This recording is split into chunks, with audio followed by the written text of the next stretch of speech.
weekend for Ethan today at the Hart House Bridge Club. Happy holidays. Ready to play some bridge today following Christmas. Last week on Tuesday, we had a pretty solid game. We won with a 67%. We've had a pretty good run over the last 12 games, winning 7 of those. So we're going to try to keep our relative streak going today. The only change that we're making to our system today is a fairly significant overhaul of our precision 2-club bid. Prior to today, we were playing a quasi-natural follow-up to our 2-club bid. In general, our 2-club opening shows 6+ clubs, 11 of 15, and could contain a 4-card major. Today, we've incorporated a game-forcing artificial relay over 2 clubs to further optimize the system and incorporate more relays into this. So now over 2 clubs, 2 diamonds is a game-forcing relay, 2 major is now non-forcing. We've had quite a bit of practice on these hands over the past couple of days. Ethan and I, whenever we can, we go on BBO and we just bid rapid fire hands and talk about them. So we were doing solely 2-club auctions over the past couple of days, and I think now we're comfortable enough with this new structure that we can give it a go today at the tournament. Hey Eric, thanks for tuning in. You're not playing today? Other than that, we're not making any other changes to the system. We are going to be playing the rest of our normal system. So Eric's talking about 2-club, 2-no, 3 clubs. Right now, what we've decided to do is switch 2-no and 3 clubs over 2 clubs so that 3 clubs is the invite and 2-no is the constructive raise. That's definitely not something that is set in stone just yet. Very, very much open to discussion. But we like having 3 clubs as the invitational raise because it doesn't wrong side the 1-no contract. Usually the hand opposite the 2-club bidder is going to be the hand that has length in the side suits and more likely to hold stoppers in those suits. But we can definitely discuss that more. All right, so first hand, Ethan has done the alert. We're playing Mary Lou. 2 heart weak opener here. In third seat, this 2 hearts can frequently be wide ranging. My hand is a pretty clear 2 spade overcall here. It's not good enough for a power double, so I'm just going to start with 2 spades.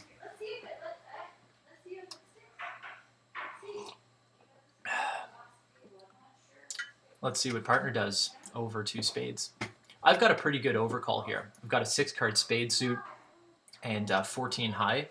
This is a hand that, opposite any kind of raise, I'm in a bid game if partner says a thing.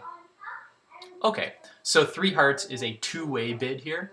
3 hearts says bid 3-no with a heart stopper. If I don't have a heart stopper, I'm to bid naturally. He may have a hand that is a raise of spades instead. Because this is a hand that is trying to either play 3-no or 4 spades, I know that partner rates to have at least 2 spades here. So I'm just going to bid 4 spades. Even if partner has the no trump type hand, partner rates to have 2 spades, and spades rates to play better here, opposite the weak 2 on my right. Hey Casper, welcome to the stream. You planning on staying for the whole thing this time?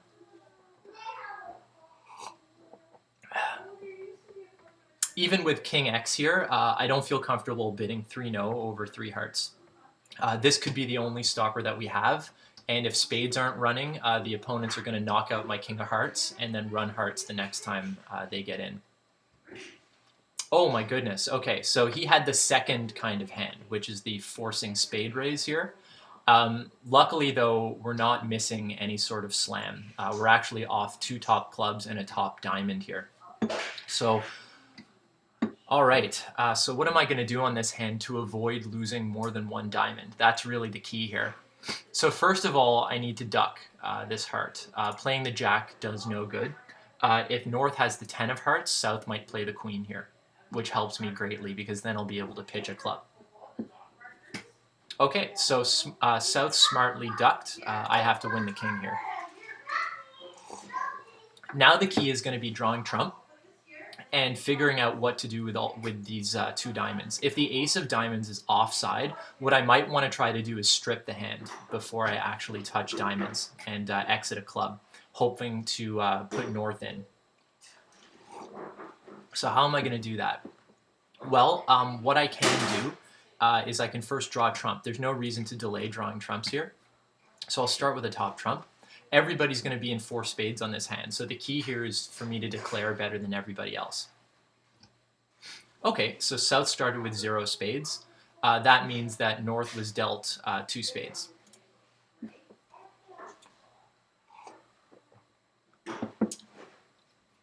Where do I want to be when I draw this last trump? I think what I want to do here is I want to first play clubs.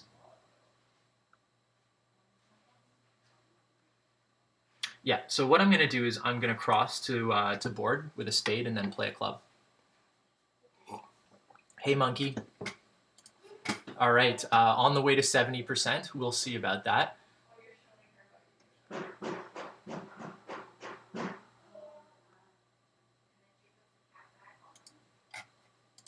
So now I'm going to try to duck a club.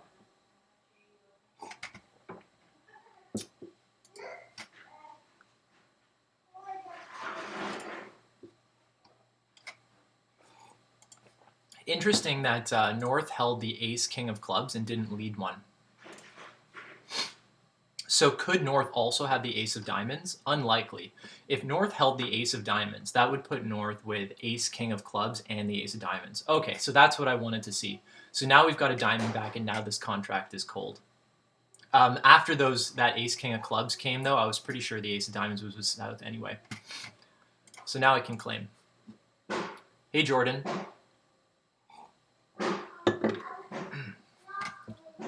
Yeah, being dealt an ace king opposite a suit contract is almost always the best lead. Not always, but most of the time it is. Not leading the ace king is very unusual there in that circumstance. But once I saw those 2 cards, I knew the ace of diamonds had to be onside. So 4 spades is going to be an average plus for us. Partner's got a 1 spade opener. I've got kind of a mixed raise type of hand here.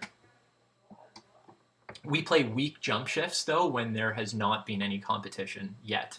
So I can't bid 3 hearts as a fit bid, which I'd really like to do here. This is a perfect fit bid hand, but we do not play fit bids if the opponents have been silent. Hopefully South does something. Okay, so 3 diamonds means that I have to choose how to bid here. I can either bid 3 spades, which is mainly a competitive type bid, or just blast a game.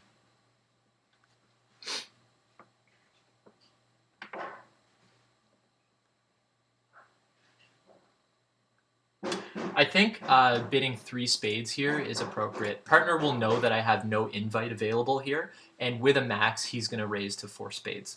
Although this might have been a bit of an underbid.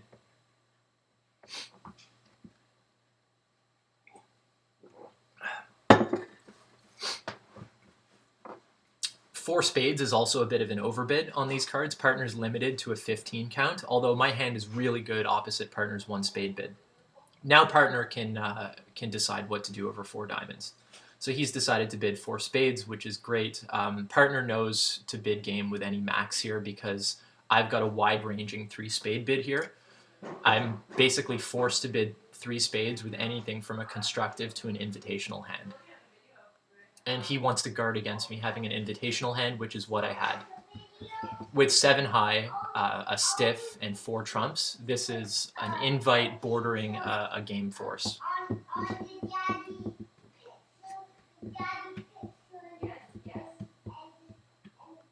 Okay, so it looks like this is going to make 5. We've got a club trick to lose as well as a diamond trick and nothing else. The only thing that might go wrong for the opponents is if they miss signal on the first trick and play a second club. If they play a second club, then this is going to make 6. So hopefully the opponents aren't on the same page, but they were on the same page and shifted to a diamond.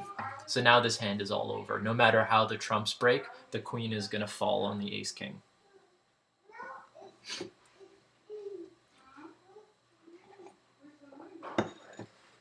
Let's see, are we playing 3 board rounds?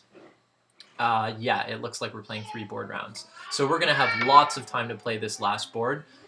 There's probably no ruff here coming in hearts. That would be a shocker. So Ethan's going to win and claim. And that's going to give us lots of time to play the last hand.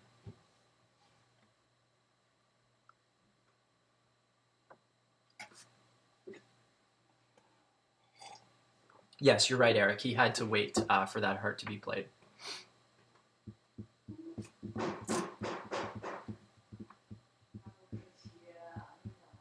It's always great having lots of time for the last board in case you have a long relay auction. That way you can take your time with the relay and bid your slam.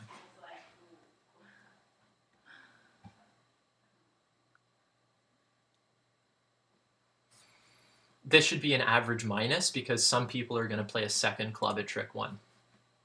But somehow this is actually an average plus because nobody is playing a second club at trick 2. And some people were actually in the diamond sacrifice here. The diamond sacrifice is actually not a sacrifice at all. This is actually a double game, which comes up very infrequently.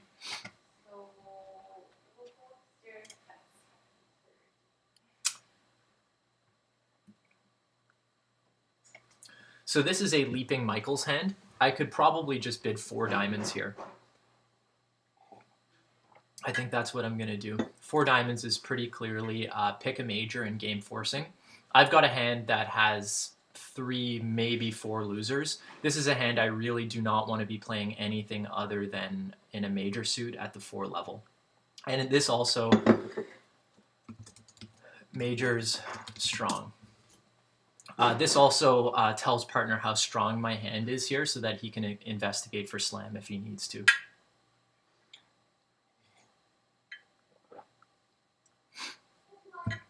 Usually cues aren't alertable unless opponents ask, so I didn't alert that initially.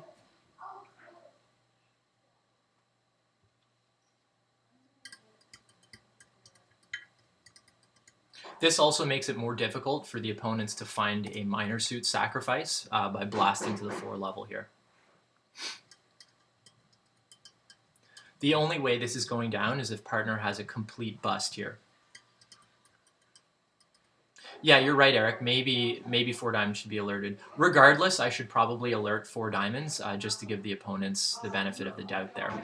So Ethan has a very bad hand here. This might actually go down if the queen of spades doesn't fall. The other way it might make is if the opponents don't cash this next diamond. Okay, so they're cashing their diamonds. Now a diamond back will result in a rough and slough and will let Ethan make. Without a diamond shift, Ethan has to rely on the queen of spades falling.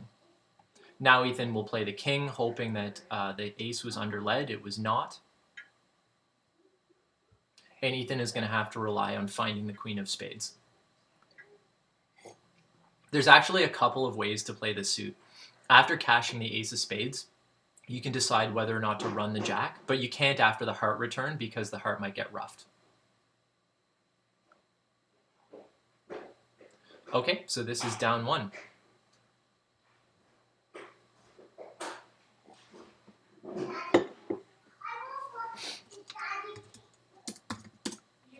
Yeah, agreed, Eric. I should alert this, this 4 diamond bid.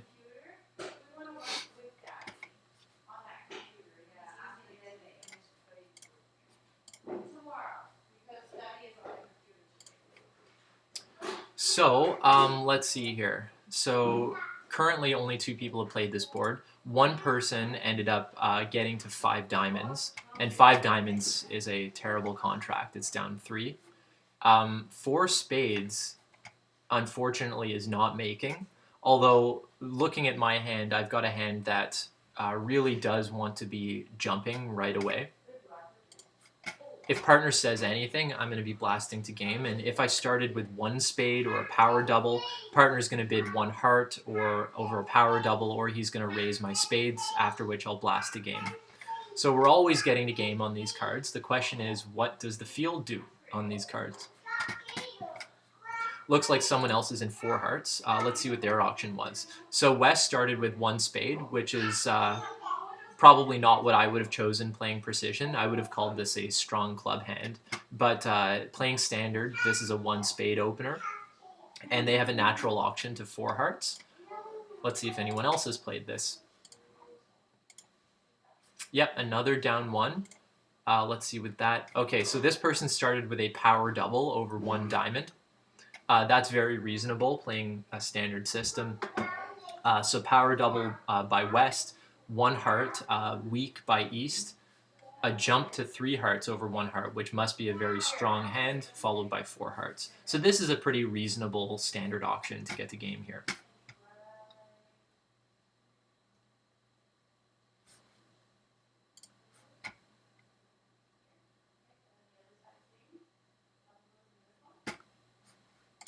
So let's see, we've got 5 minutes left in this round. How many pairs are playing in this game? Let's see. Okay, so quite a few different tables here. We've got, over 10 tables? 11? That's a pretty good game for a Tuesday, especially during the holidays. Eric, are you going to be playing next week on Thursday?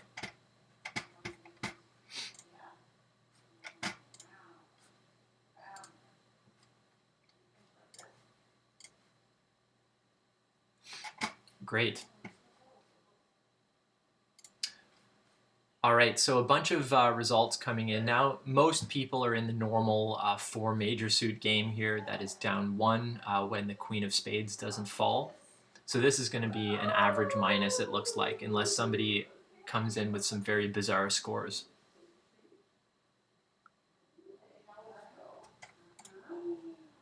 How are we doing after this round? Let's look at these boards individually. So board 1, this was a hand that we assumed would probably be an average plus. It's a normal contract, and when you do normal things at Hart House, you're usually going to get 60 to 70%. And it looks like that's what happened here. This is going to be an average plus. One person actually ventured with the north-south cards to 5 hearts. How did they get there?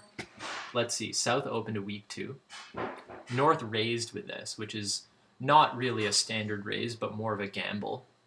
This was George. So George loves to gamble, and 3 hearts is definitely a gamble. East over 2 spades made the very conservative 3 spade bid with this stack of trumps, which was followed by 4 spades by South, which must be a misbid. It must have been a misclick. He must have attempted to bid 4 hearts here, because no one in their right mind is going to be making an exclusion keycard Blackwood bid as the preemptor. So South misclicked and bid 4 spades, which forced North to bid 5 hearts, which then goes down 3, even though it's actually a good sacrifice and should only go down 2. Interesting. Yes, so Eric, I remember that 7-no bid that George made against you. I think I was watching at the time. Ethan was not very happy, but I was chuckling because those are very classic George things to do. So that was the exciting hand on board 1. Let's see what happened on 2. So on 2, this I imagined would probably be average or average minus, because the opponents were just taking their tricks. And it ends up being right in the middle. So it's an average score. One person actually got to 6 diamonds with the north-south cards. Let's see how they got there. So for what it's worth, 6 diamonds is down on a heart lead. But let's see how they got there. So East started with 3 spades, which is not my choice. I would have started with a spade with the East cards. But East starts with 3 spades. It goes pass, pass, double. 5 diamonds, 5 spades, 6 diamonds. Wow, that is creative. Okay, so after the first round, we are exactly at 50%. Not our finest first round, but let's keep going from here. All right, so I'm going to open a precision 1 spade, which is 11 to 15, 5 plus spades. Nothing too much that I regret from the first round, even though we finished with a 50%. Sometimes you're going to do things that you don't regret, and you're going to get bad scores, and that's what happened there. So here's something fun that's happening. 2 clubs is a artificial game forcing relay, which is always very exciting. So let's bid out this relay. Over 2 clubs, I've got a side 4-card suit, which is clubs, so I'm going to bid 2-no trump. The way our relays work is we've designed these to right side as many contracts as we can. So 2-no is 4 clubs exactly. Actually, I could be 6-5, so I'm just going to say 4 plus clubs. 3 clubs is asking. My bid is 3 hearts because 3 diamonds would show 10 cards in the black suits. That's what 3 diamonds shows is extras. So 3 hearts is 5, 4, 2, 2. So I am 5, 2, 2, 4 shape. Next partner is going to ask me about my controls. I have 4 of them, so I'm going to be bidding step 3. Unless partner signs off and 3 no. Technically, I have the option to kick here, but I would only do that with 5+ controls and an absolute max. I don't have that, so I'm going to pass.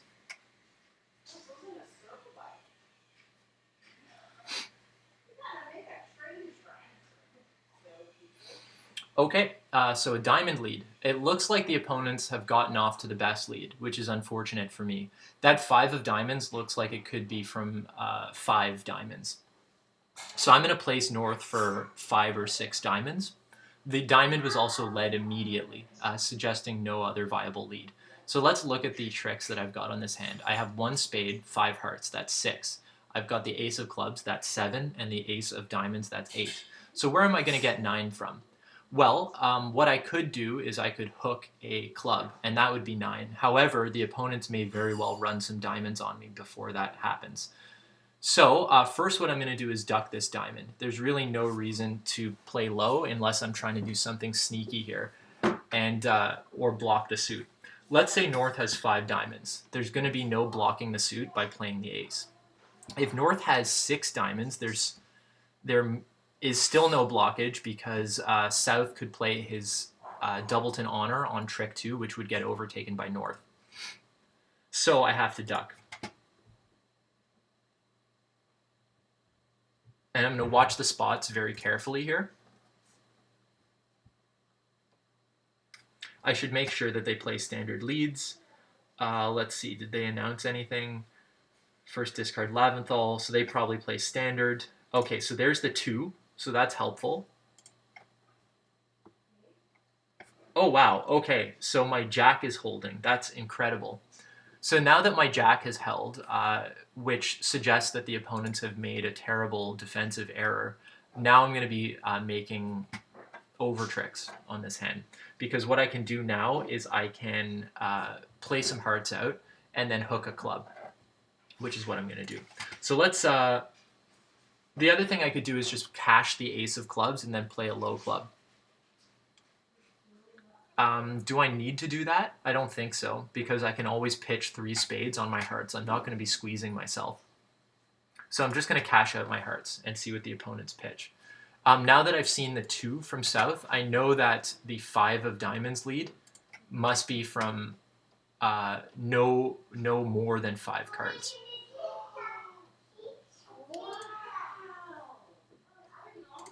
Overtaking that 10 wins as long as the hearts weren't 5-1. So I can pitch some spades away here. So South is helpfully getting rid of all of their clubs, suggesting that the king of clubs is with North. So 2 clubs have been pitched. Now South is under some pressure. Maybe South has spades to guard. What I want to do is preserve that queen of clubs in my dummy so that I can get to that ace of diamonds later. So what I'm going to do is rather than running my queen, I'm going to play a low club to my jack. Oh, fantastic. That way I can get back to my queen later. Oh, I can see your card. Okay, excellent. Okay, so there is, okay. Yeah, if you want to just leave it, is it very heavy? Oh. Okay, so that means that South has 2 more spades. Oh, okay, gotcha, okay. Because my husband is currently unavailable, obviously, that's why I'm basic. Is it possible for you to bring it up? And then I can play this and then claim the rest. Just so that yeah. Preserving my queen of clubs as an entry, and then that's it. Okay, perfect, awesome. And then I'll e-transfer you. Thank you so much. All right, if the king of clubs was offside, I didn't want to burn that queen of clubs in case I needed it as an entry to the ace of diamonds. So let's see what happened here. So Michael was being next level on that lead. It was an amazing lead. Let's see, would I have made that lead on this auction? So on this auction, I had shown this shape. So I had shown shortness and diamonds. Ethan had shown nothing. So he didn't know much about my hand other than that I had spades. So his choices was a red suit, and he picked his shorter red suit lead. Might actually have been my choice as well, because the diamond is a 3-card suit rather than a 4-card suit, which is always optimal. Okay, so I have a 13 count. The question is, should I blast to game here? I think it's probably better here to check for stoppers, because we may have a wide open major suit. So I'm just going to start with 2 diamonds. This is 11 plus, 4 plus diamonds, forcing. So now Ethan will be able to tell me if if he has a major suit stoppers.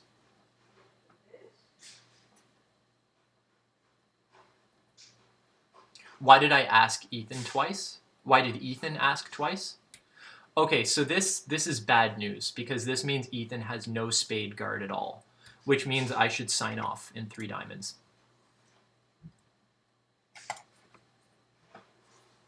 Ethan, over 2 diamonds, is going to bid no trump if he has both of the major suits guarded. So Ethan can now bid 3 spades to ask me if I have a half spade stopper. I don't really have a half spade stopper, so I'm gonna bail to 4 diamonds if Ethan bids 3 spades. Okay, so Ethan's bidding 5 diamonds, which is exactly what I wanted to hear. I know that 3-no is not on because Ethan doesn't have a spade guard and I don't have a spade guard. So unless the opponents have 4-4 spades, which is unlikely, 3-no is not making. So 5 diamonds is as good of a contract as any on this auction.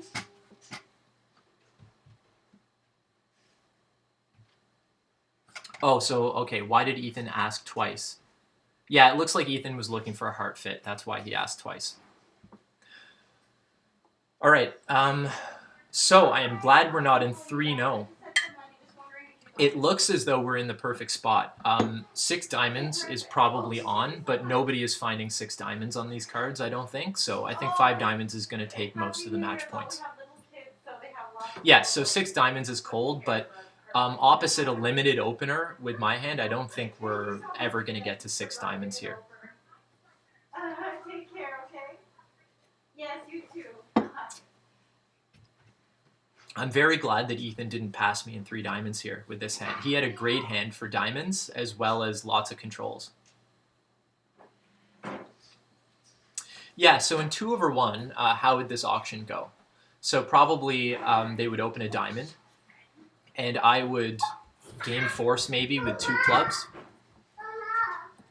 And then after a game forcing 2 clubs, they'll have a difficult time untangling their big diamond fit. But you never know. Well, one diamond, 2 diamonds in... let's see. So one person did actually get to 6 diamonds. Let's see what their auction was. It was 1 diamond, 4 diamonds. Interesting. 5 diamonds was a great bid by partner. 3 diamonds was non-forcing, so 5 diamonds was pretty good. Okay, so my options here is I can lie and bid 2 clubs with this great club suit, or I can tell the truth and open this, what? Let's see. I could open this. There's so many options here. I don't really like opening this 1 diamond at all. I'm going to lie and open this 2 clubs.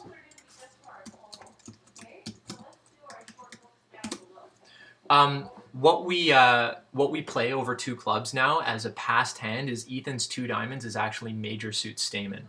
So we'll be able to untangle our spade fit here if partner wants to untangle it.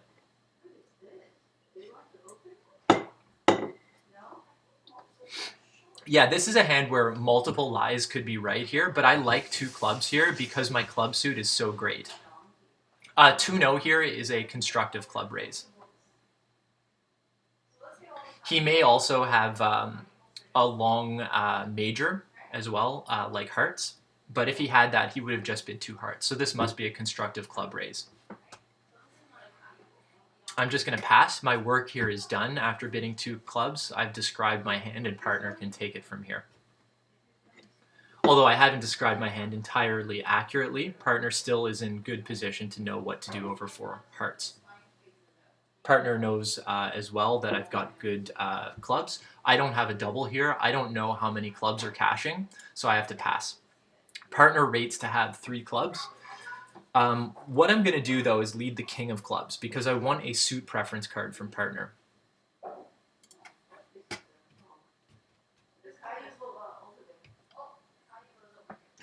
So after this lead, it looks as though this is going to be an average plus for the opponents because they're going to be making 4 hearts. And everybody's going to be taking probably 2 tricks here.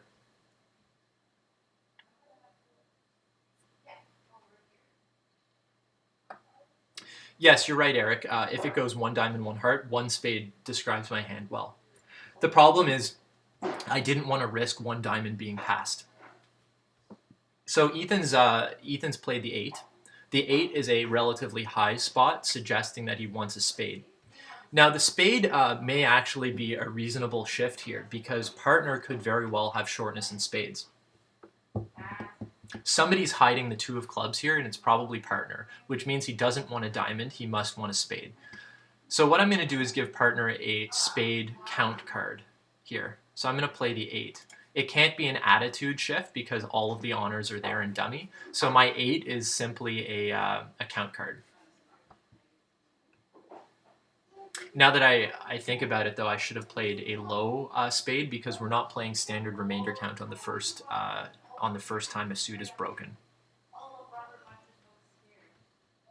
Yeah, agreed, Eric. If you're missing the 2 of clubs, it's more likely to be partner than declare. So let's see if I can get partner a spade ruff here.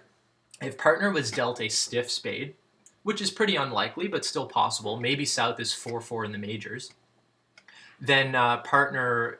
Okay, so again, there is concealment of 2 low spades, which means partner probably has at least 1 of them. So we're not getting a spade ruff. Partner probably has 3 spades. And it looks like he's got 3 diamonds as well. Steph is doing well roughing out the diamonds, although it doesn't look like she needs to rough out the diamonds, but we'll see what the plan is here.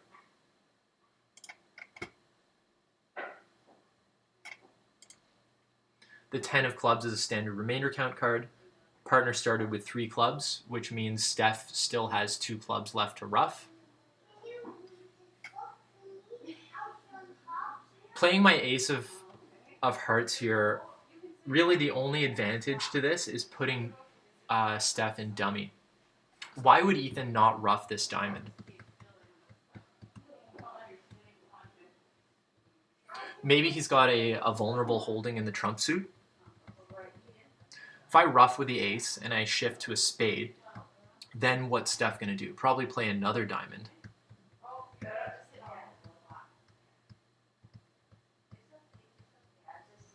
I don't think it can gain to play the ace of hearts here. I'm going to pitch a club.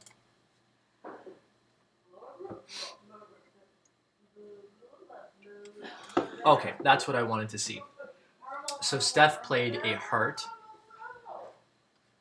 So now partner played a standard remainder count high card, which means he either started with 3 clubs or 5 clubs. The problem with playing a club here is it's possible that partner started with 5 clubs, and this would result in a rough and slough. However, if I play a spade can't really gain me anything either. I think what I want to do is play a club, and even if it is a rough and slough, at least Steph would be roughing with her king of hearts.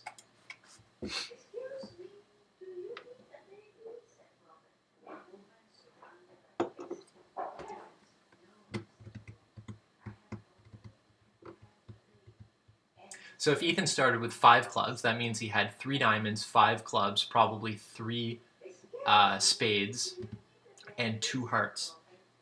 Okay, good. So partner started with 3 clubs, which means hopefully he'll be able to ruff one of these spades and I'll get a club.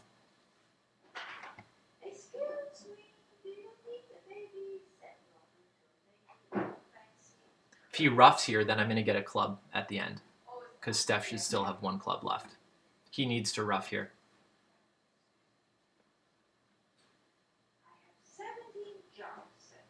There we go. Okay.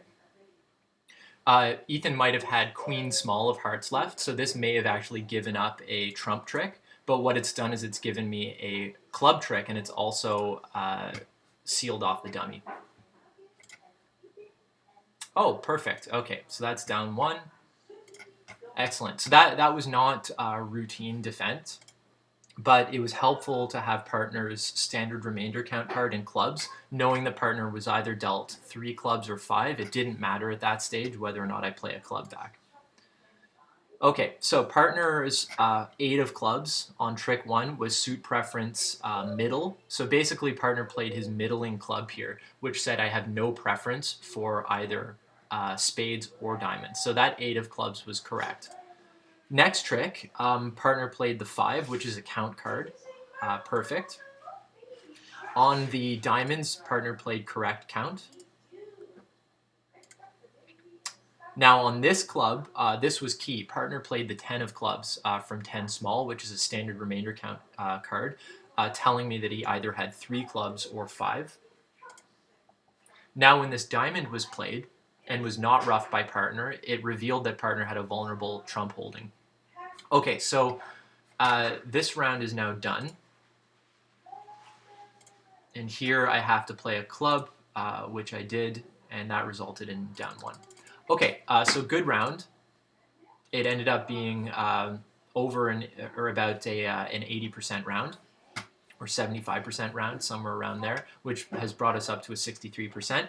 This in standard might be a 2 diamonds. For us, this is a pass because our 2 diamonds is mini Roman. Actually, the correct term is a precision 2 diamonds. It's not quite a mini Roman. Our 2 diamonds shows shortness in diamonds, and either 4-3 or 4-4 in the majors, and either 4 or 5 clubs. Here, should I come in with an aggressive 2 diamonds? Probably not. White on red third seat, would I bid 3 diamonds? Yes, I would. Or I might even psych one of the majors if I had this in third seed white on red. So the problem here with me not bidding is that partner doesn't know that I have these diamonds and now doesn't know what to lead. Whereas in most other tables, people would have been bidding diamonds at some point with this hand and partner would know what to lead. Turns out a diamond lead isn't very good looking at this dummy, so I'm glad that I kept silent. So now I'm going to take my pause at trick 1 to figure out how I want to signal and how I want to defend this hand. So the queen is probably from king-queen. It could be from queen doubleton. On this trick, my role is to play suit preference. So what do I want to do here? A 7 would be encouraging for hearts, and the 2 would be probably encouraging for clubs. I don't want to encourage clubs at all, so I'm going to play the 7, saying I like hearts. Maybe partner will be able to give me a ruff. Looking at that jack, it doesn't look likely now. Looks like partner was dealt maybe 5 hearts to the king-queen. So if partner was dealt 5 hearts to the king-queen, it looks like that's a pretty automatic lead on this auction. What has partner played on the spades? So he's played low-high, suggesting he likes a lower ranking suit. He does not want hearts played. So I have the 2, I have to follow suit. North is probably going to pitch, setting up his hearts and dummy. Partner now probably needs to shift to clubs. He doesn't see much future in playing diamonds here. So I'm going to discourage here. I really do not like clubs. Maybe we need to cash our ace of diamonds if partner has it. Partner does not have the ace of diamonds. So what I could do is make a discovery play here and play the jack. Partner would never play low from the ace here, so I'm going to make a discovery play of the jack. Basically what this does is it's going to tell me if partner holds the queen of diamonds, and now I know that he does hold the queen of diamonds.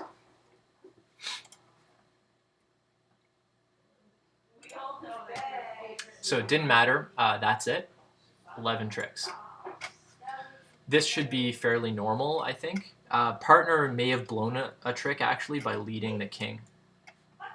No, it looks like we can always take one trick, I guess, on defense. So we took an extra trick. This is a pass here with an 8-count flat hand. So this is a good score so far. Where did Declarer go wrong here? So Declarer lost... he lost, what, 1 club, and what else did he lose? And a heart. So he should never lose that heart. Declarer was tempted into taking that hard hook. Maybe he didn't know that we were playing Rusino, although partner did alert that. All right, over 1 heart, I have a mixed raise with 4 trumps and about 8 points. I could try 3 diamonds here. Might be a bit of an overbid. How good of a hand can I have?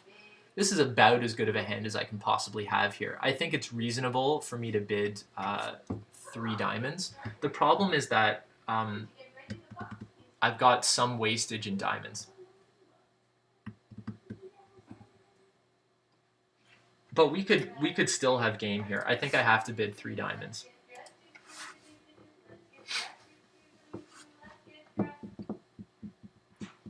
The alternative bid to 3 diamonds would be 2 hearts. Partner knows that I have a max of 10 high card points here, so I think 3 diamonds is probably my most accurate bid, saying that I have near a maximum pass and likely 4 trumps. 3 diamonds is the only bid that I can make that keeps game in the picture, and I can certainly see game being on with my ace queen of diamonds that are sitting pretty over south. So this looks really good because partner knows where the king of diamonds is. Partner is going to lose probably a trump, a spade, and nothing else. So partner's probably making 5 here, unless the trumps are breaking really badly.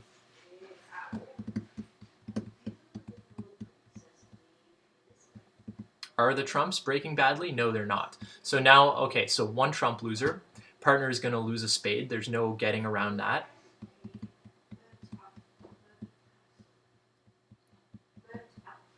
Partner taking the marked diamond finesse.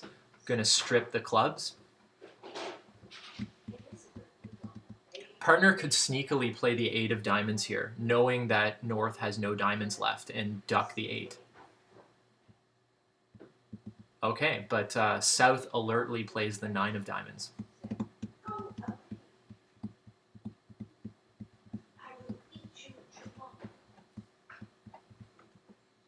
So looking like this is going to be +1.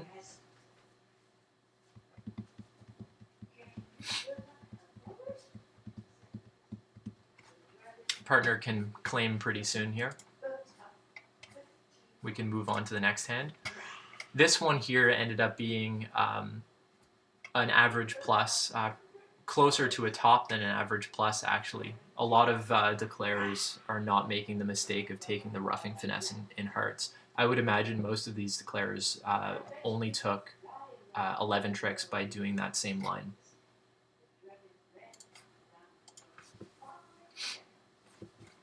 So what's going on here? Partner just lost a heart and has to lose a spade.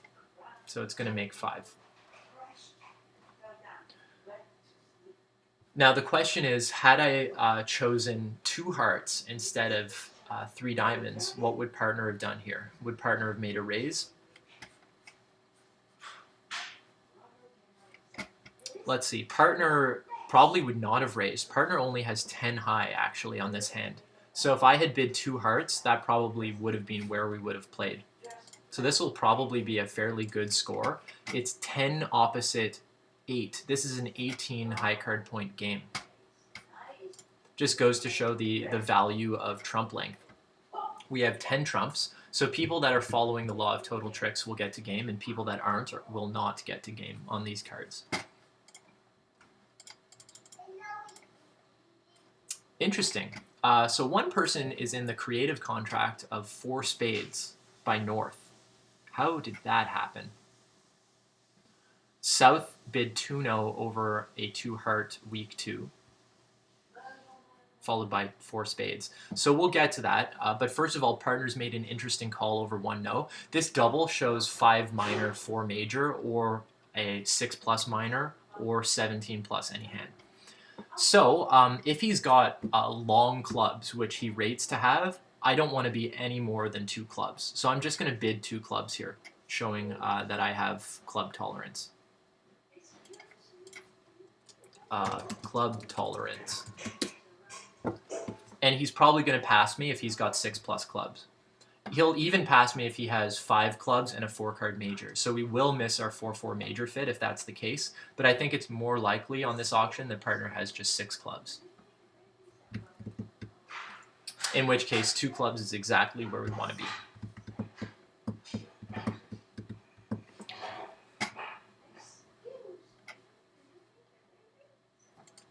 Okay, so now what partner can do is if partner has a 4-card major, he can actually bid it now, which I would love to pass if partner has a 4-card major. 3 clubs is not what I wanted to see. That's actually the last call that I wanted to see. Hopefully, partner didn't forget to make a 2-card double if he had one.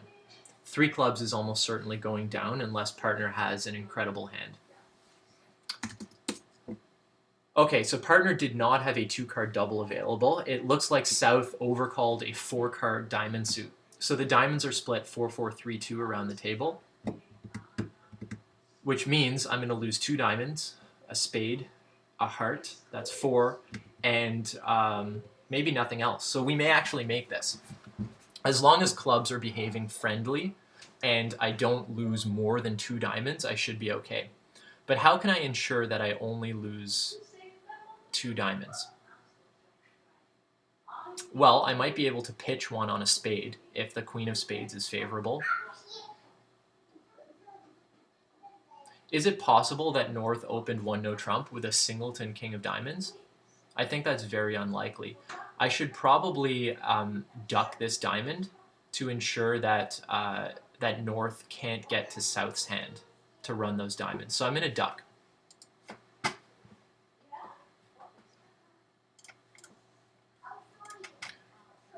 Okay, so now North is out of diamonds. And now North will not be able to get to South's hand to continue playing diamonds. What I want to do now is I want to play a spade.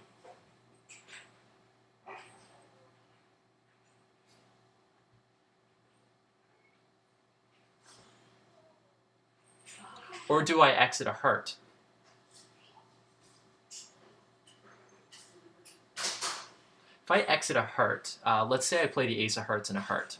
What's the worst that can happen? South could win the second heart and play 2 rounds of diamonds, the second of which will get over-ruffed.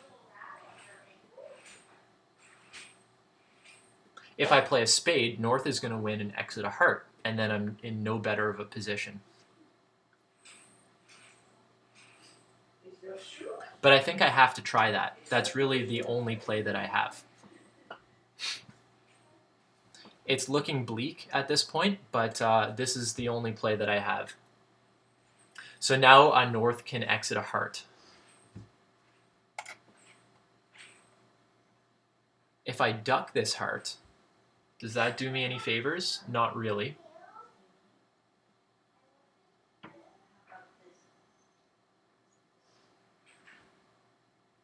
What North is trying to do is get me to play from board, and it looks like he's going to succeed here. I think I have to win the ace and play a heart.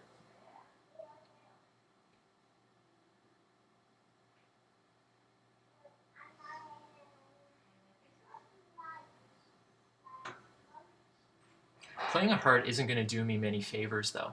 If I play a heart, what's that accomplish? Nothing really. Maybe I'm better off playing a diamond and trying to ruff my second diamond with the jack of clubs, although I know that's getting over-ruffed with the king. How are we doing for time? Oh, we've got plenty of time to play this hand.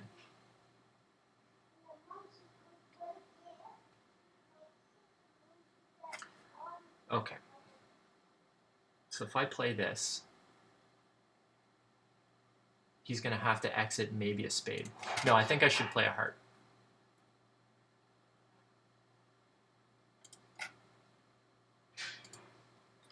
Now South is going to play 2 rounds of diamonds, and I'm going to ruff with my jack of clubs on the second diamond. It's going to get over ruffed with a king, and then I'm going to be down 1.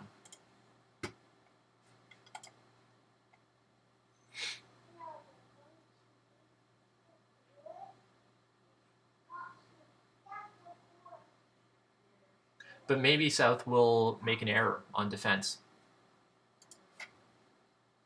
Okay, interesting.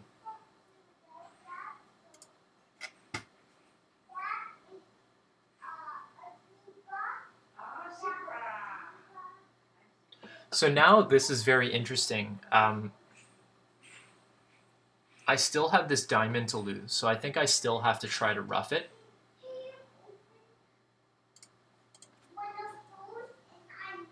The problem now is if I try to ruff a diamond with my jack and it gets over ruffed, a spade could come through and the spade could get over ruffed. And then I'm going to be in a bit of a situation if that happens.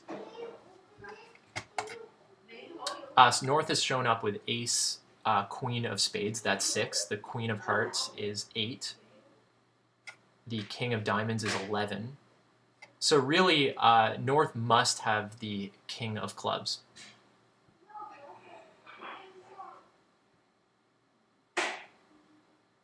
Yeah, North has to have the king of clubs. So what I could try is I could cash my ace of clubs and then ruff the diamond with the jack. What I don't want to see is a over ruff. So that's what I'm going to do. I'm going to cash the ace of clubs and then ruff the diamond with my jack. It's going to get over ruffed with the king.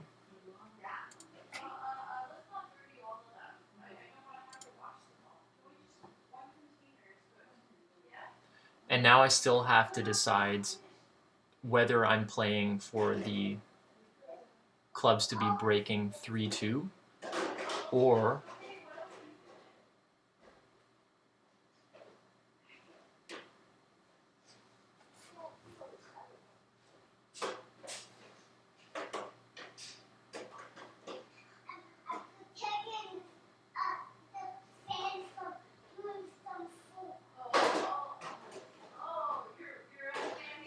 if South is out of spades, that would mean that North started with 6 spades. That can't be possible. North could have had 5 spades. So I can ruff low.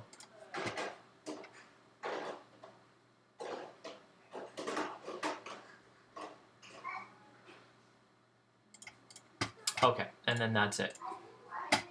So I don't think there's any way to make this hand. 3 clubs is not the place that we want to be in on these cards, so it looks like it's always down 1.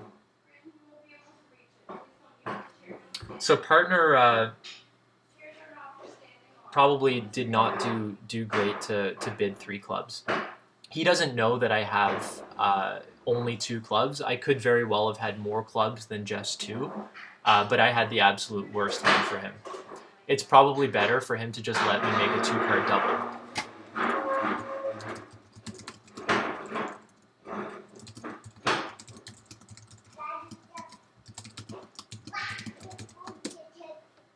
So the fact that I didn't make a 2-card double suggests that I have length in clubs. Sometimes I might even lie and make a 2-card double with 1, which could have happened there if I only had 1 diamond.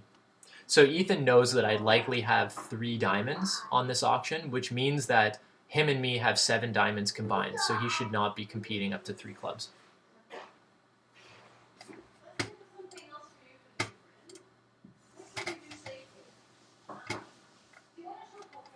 Let's see if there was any point along this hand where I could have made it. I don't think I could have. I think this was one of those hands where no line really gives you any chance to make. So I started with a spade. That was fine. Heart came back, which was expected. I'm still in a pickle. I chose to play a heart, which was as good as any. South now played a diamond, which was fine. All right, so 2 good ones and a bad one. That's unfortunate because I think on that last hand we should have been defending 2 diamonds for a near top. Oh well. 64 is still fine. We've got some time to improve this score. So over 1 spade, I don't really have an overcall here. This is too weak. If I had maybe this jack was an ace, then I would have overcalled.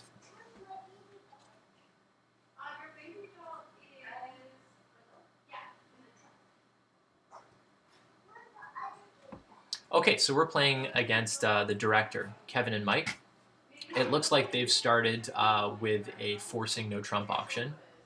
I think it was a couple weeks ago where they started off like this and partner passed the forcing no trump and they missed their spade fit. This time, Mike did not pass, and they are in fact in a invitational type auction. It looks like Kevin may very well have 2 or 3 spades. Some people play a forcing 1-no with any sort of invitational raise in the major, so he could in fact have 3 spades in an invitational type hand. What am I going to lead against spades? Well, a spade is likely not to do well. Very, very likely the declarer may misguess spades, and I'll score my queen. So that's out. A diamond, this is not the type of auction to make an aggressive lead.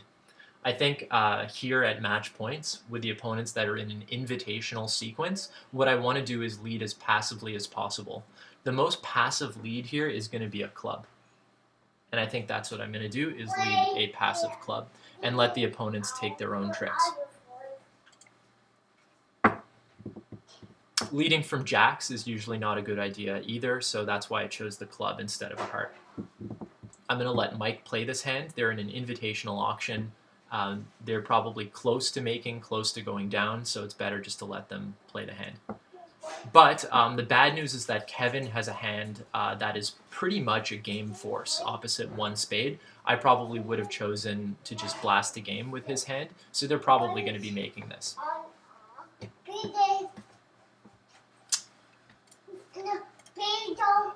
Partner started with the jack of clubs. He may still have the queen of clubs.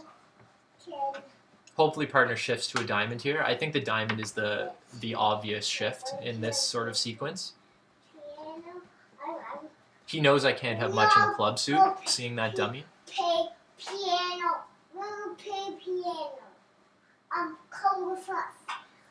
There is the queen of diamonds, so that's a lead that I like. I'm going to encourage that strongly with the 2. The queen looks like it's from Queen Doubleton, so I should have a cashing diamond unless it disappears.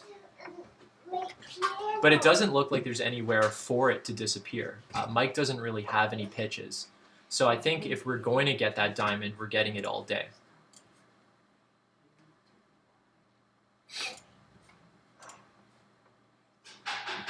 So Ethan's probably out of spades now. It looks like Mike started with 6 spades, Kevin with 3, partner with 2. So far it looks as though partner also has 2 diamonds, so he's likely got length in the rounded suits. Partner likes clubs, suggesting that he has the queen of clubs. I like diamonds. So now Mike is going to struggle around trying to get extra tricks. It's not going to work. We're going to get the tricks that we're entitled to here. Interesting. What just happened there? Oh, partner must have the 9 of clubs. Yeah, so partner has the 9 of clubs. And the 3, he's got 4 hearts, which means Mike also has 4 hearts. So Mike started with 6 spades, 4 hearts, 2 clubs, and 1 diamond. Interesting. Okay, so Mike only has 1 diamond. So Mike has no diamonds left, if that's the case. I'm going to tell partner where all the clubs are so he knows what to pitch.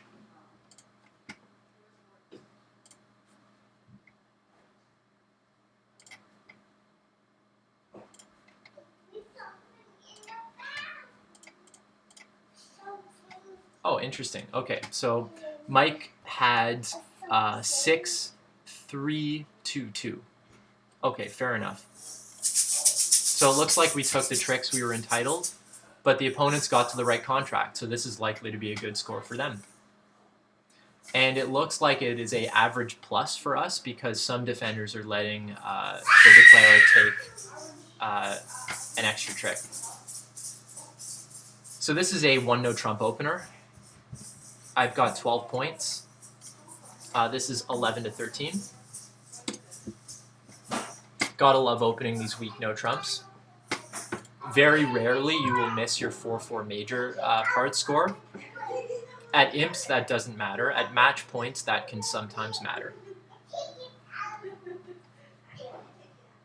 2 hearts is natural. So that's good that they're playing natural over a weak no trump. That should be the agreement that people have over weak no trumps, is that 2x should be a natural bid. Double should be made with all strong hands. So it looks like Kevin and Mike have agreed to play natural over the weak no trump. If you keep your strong no trump systems over weak no trumps, you might have difficulty explaining your hand with only one suit. It's better to be as constructive as possible over the weak no trump. One person didn't get to game on those cards. Okay, so the opponents have had an invitational sequence and have stopped at the 3 level. So that's always good news. Hey Eric, any interesting hands? Not really. Board 9, Ethan had a conventional double over 1-no and ended up competing to 3 clubs when he should have passed 2 diamonds. But that was really the only interesting hand so far. Otherwise, it's been pretty normal. Okay, so what is this 8 from? Almost certainly this is an 8 from either 3 to the king, or it could be 8 from a doubleton. If this is a doubleton, that could make sense. Partner would likely want to lead a doubleton in this auction. So what I'm going to do is encourage with the 6. I don't really see a clear other lead that I want him to make, so I'm just going to encourage. Yeah, so that double is a Woolsey double. So my 6 there is encouraging. Partner still could have... No, partner can't have the king, otherwise the 8 wouldn't make sense. So partner's led from a doubleton or stiff. Partner also has 4 clubs. So that puts North with 3 clubs.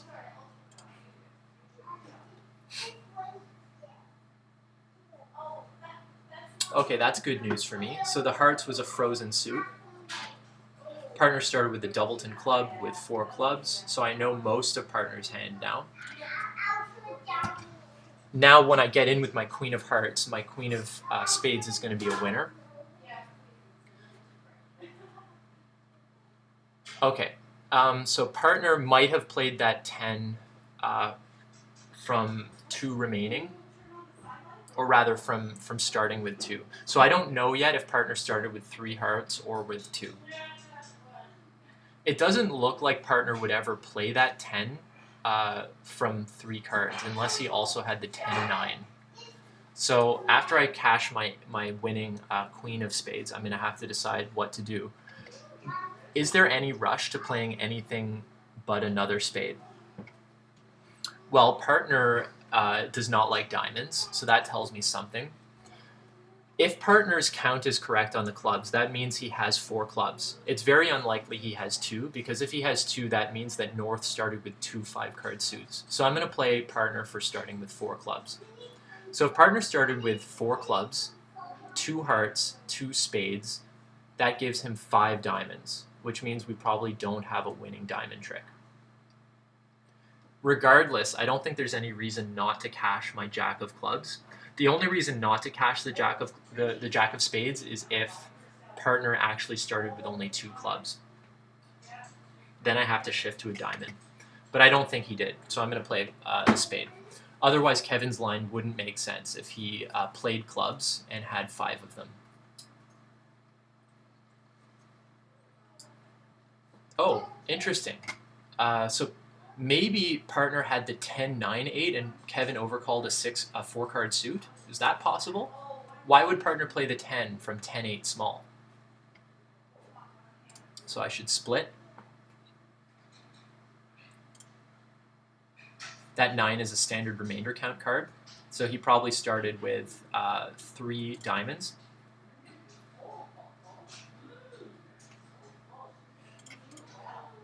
Okay, so he had the jack as well, which means he didn't really have a choice there.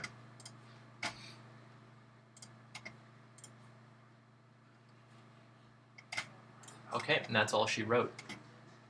I think we defended that about as well as we could have there. Yeah, so it looks like it should always be down 1. We were able to get it down 2. So now my decision here is, do I open this 1 spade or 1 club?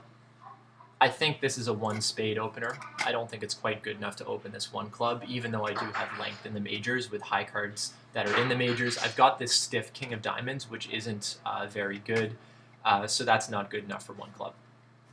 So this is an average plus. There are some people that are setting this here. Other people are down 1 in 2 hearts. Over 2 spades, I could raise here. I think my hand is good enough to raise. The question is, what raise do I make? I have the option of making a short suit game try or a help suit game try. I think I want to make a help suit game try in hearts. So 3 diamonds here would be a pure invite. 3 hearts is a help suit game try.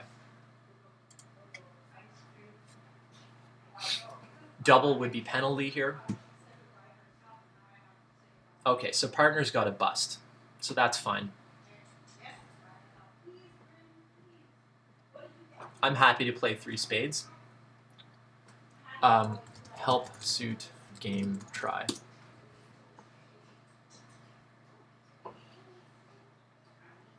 In hearts.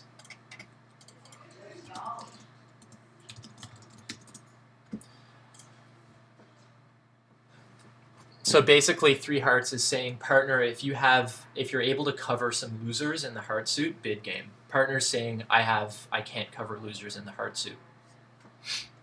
So what do we have here? So it looks like this is probably the right spot. We're going to lose 2 clubs.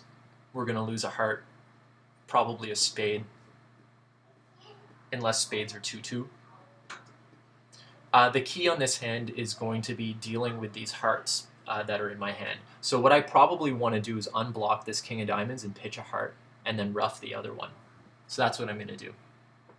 What do I want to do on this hand, though? Do I want to cover with the queen of clubs? Well, if I cover, that is actually going to set up my 8 when it goes king and ace. So I do want to cover.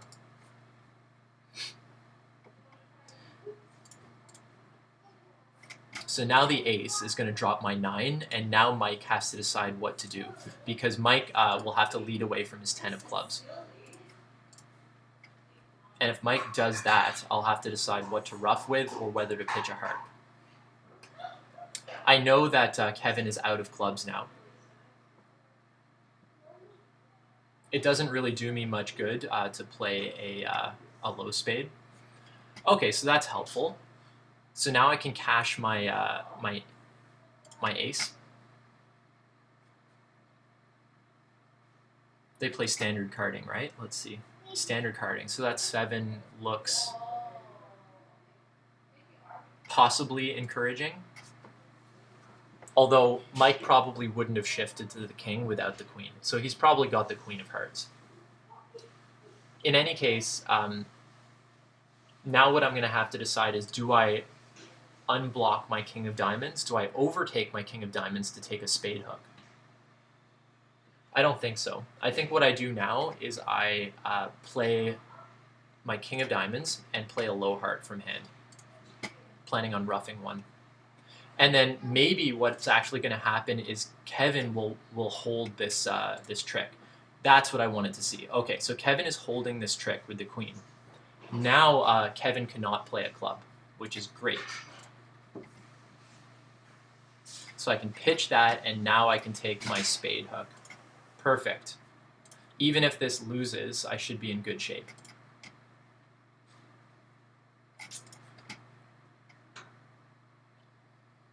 Okay, so now if the the spades were always breaking unfavorably. There's nothing that I can really do. So I'm going to give up this spade and be down 1. But that went about as well as I could have hoped based on the play of the cards there. Even if Mike had played a club at trick 3, it wouldn't have mattered for the defense because Kevin had a natural trump trick that he would have burned on that ruff. So probably this is always going to be down 1 no matter what the defenders or the declarer does here. And it looks like it is down 1 always. So let's see here. So after Kevin cashes the ace of clubs, or Mike cashes the ace of clubs, it looks like it's down 1 no matter what he shifts to, because even if he continues with a club, Kevin is going to be ruffing with a natural trump trick. I think this should be a fairly normal result. The opponents are likely making their part score in clubs or in diamonds. So 3 spades is probably the par contract here. This looks like an average plus for us because some people are venturing all the way to game and are going down 2. All right, I'm going to get a beer. I'll be back soon.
All right.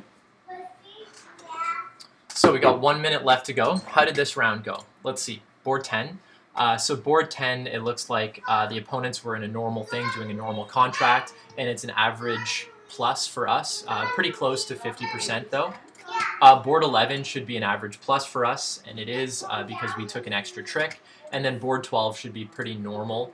It's an average plus for us. So this is not going to be a great round for us. It'll probably be right around a 60% round.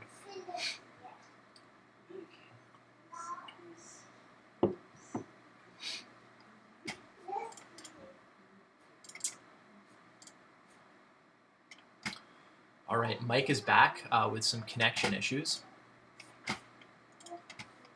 Let's see.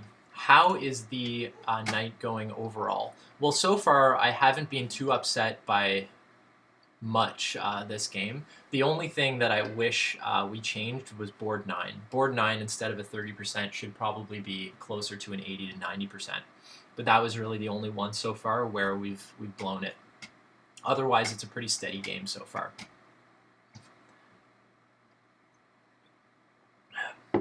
We're sitting right around our average for the last 15 games or so.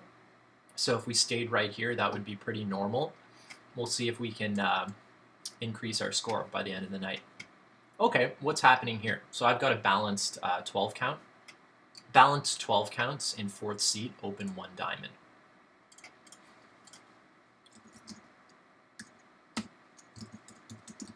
If I had 15 to 17 high, I would just open 1 no to stay with the field here. There's really no reason to be preemptive with a weak no trump in 4th seat. The opponents have already passed, so what are you really doing by preempting? So here over 1 heart, I could consider passing. However, we saw how well that went last week. I think it's better just for me to bid 1 no here.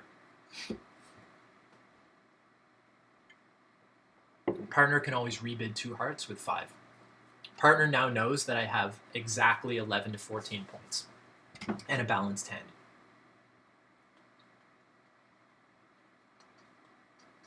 He also knows that I can't have a stiff anywhere.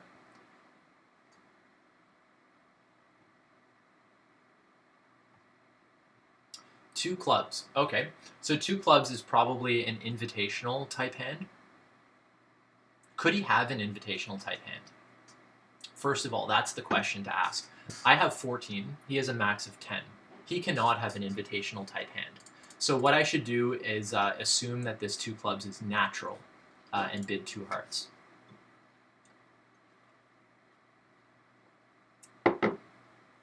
Our agreement is that if an invite is possible, two clubs is a relay to two diamonds. But here, there's no possible way Ethan can have an invite because I have a max of 14. Ethan has a max of 10, so we can't invite here. So two clubs, therefore, must be natural. He might be 5-4. He could have 5 clubs and 4 hearts. However, if that's the case, we're probably doing fine being in 2 hearts anyway. Maybe we're not on the same page here, but by our agreement, 2 clubs should be natural. It looks like he intended it as an invite. Here we really can't have an invite in 4th seat. We'll have to talk about this one, but it looks like 2 hearts is probably a fine spot. We're going to lose a club and a diamond and a heart. We might actually make 4, but it doesn't matter because even if Ethan had invited with 2 diamonds followed by 2 hearts, I would have passed the invite.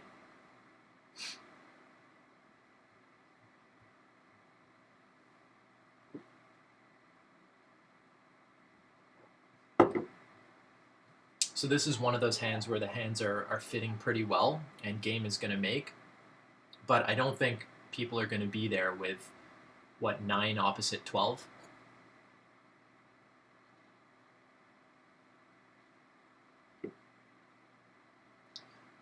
Also on a non-club lead, I think double dummy, this is only making 9 tricks.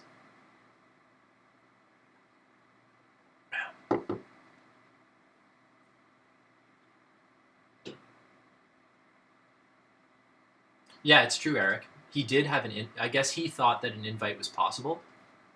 The ace of clubs was indeed a friendly lead, and I think the ace of clubs blew a trick. So this is going to make 9 tricks normally, but on the ace of clubs lead, it's going to make 10. There's also the possibility that there was a spade ruff that the opponents didn't find.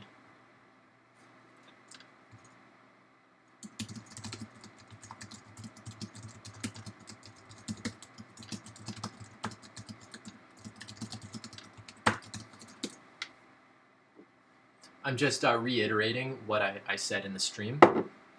Ethan knows that 2 clubs is natural there. I think he just may have forgotten.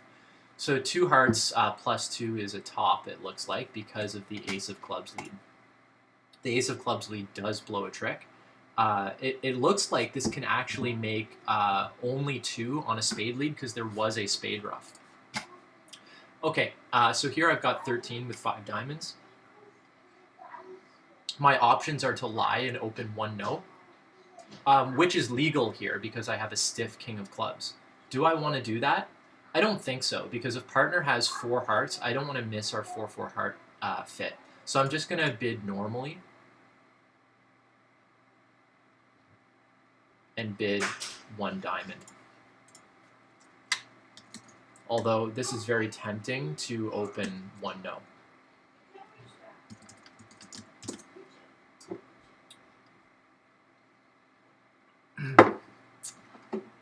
But I think on balance, it's better here just to open 1 diamond so that if partner bids 1 heart, then I can bid appropriately. Oh, okay, so partner is bidding 1 no, which here, based on our latest agreements, this shows 7 to 10. Opposite is 7 to 10, I just want to pass.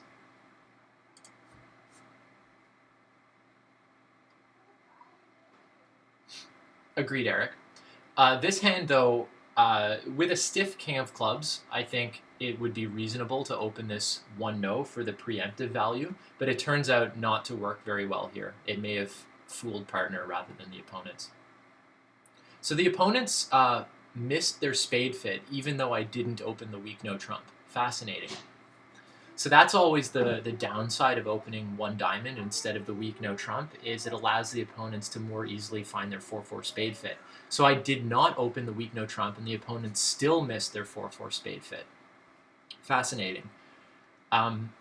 So it looks like this is going to be pretty good for us as long as diamonds are splitting 3-2. And if diamonds are not splitting 3-2, that means the opponents are making quite a few spades. Probably 3 spades they're making if diamonds are 4-1. So this is going to be good either way, regardless of how the diamonds are breaking.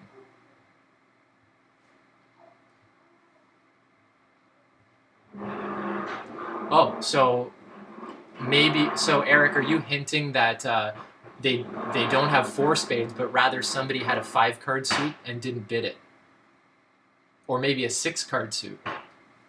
I guess we'll find out, won't we, Eric? Eric's got his director account open so he can see all the hands, presumably. Okay, so diamonds were 4-1, which is really good for us in multiple ways, because that means that 1 no is going to make and 2 spades is going to make over tricks.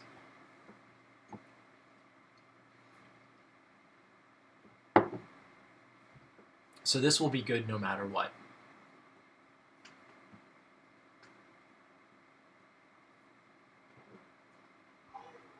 Whoa, did I see that correctly? So did South hold, was that 6 or 5 spades? South had a bunch of spades. And after South passed on the opening bid, it was too late, I guess, for South to come in with 2 spades.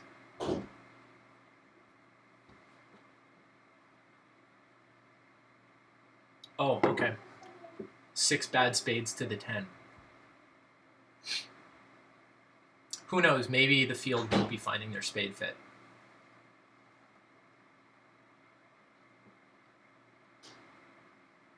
I think most standard auctions will be pretty similar to the one that we had here. In standard, everyone is opening my hand 1 diamond.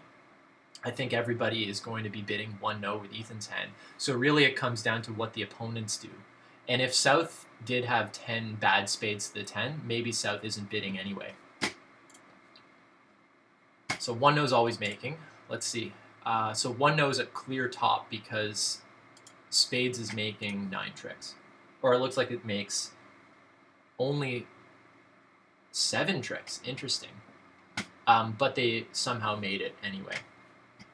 Okay, so this is a 2-no opener. This is weak with 5-5 plus in the minors, which is exactly what I have here. This is a hand that you're really happy that you're playing 2-no as weak 5-5 minors here, because this is a hand that really does not want to defend against a major suit.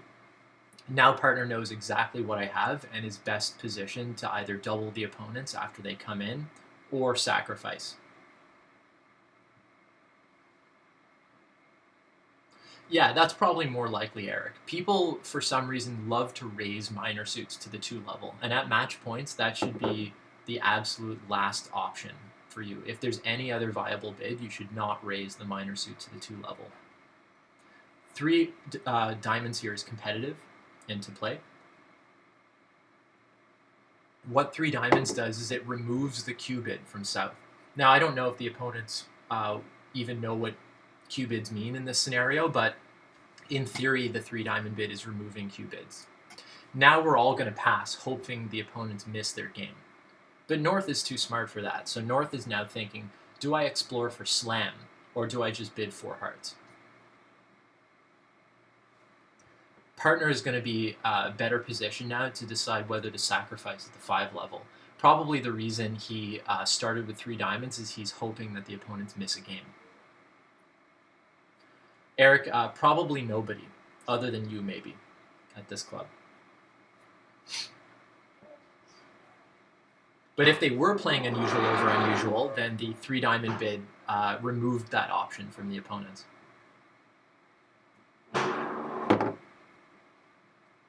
Unusual. Oh, wow. So the opponents passed 3 hearts. So now Ethan... Okay, so Ethan must think game is down. Otherwise, he would never bid 4 diamonds. So Ethan's plan is to bid 4 diamonds and then double them if they bid 4 hearts. This is a trap bid by Ethan. There is 0 chance that Ethan would ever make this bid if he thought 4 hearts was making. So I'm pretty confident that now when North bids game, Ethan's going to double. But the opponents stayed out of the trap. Ethan being too clever for his own good. Yes, Eric. So we do play unusual over unusual in the Maritime Club. I'm not sure if I've specifically written it in the notes, though. So 4 diamonds is a very fascinating bid here. However, it probably will be okay because the opponents didn't double us. But I'm not sure what Ethan's intention was here with 4 diamonds. Because it looks like 3 hearts is making. 4 hearts might even be making 2. It really depends on the position of the spade suit.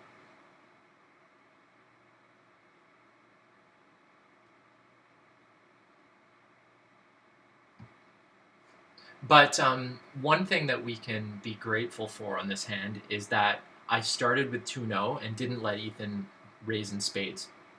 Ethan, on a standard auction, would just keep bidding spades, and we'd probably end up in something like 3 or 4 spades. Which isn't the worst. Let's see, what does spades do? Spades is off a diamond, 2 hearts and a club, and probably a spade. So spades is down a couple. 4 diamonds is going to be down at least a couple. If it's down only 2, that'll be a good score for us. If it's down 3, it may not be a good score if game is down the opponent's way.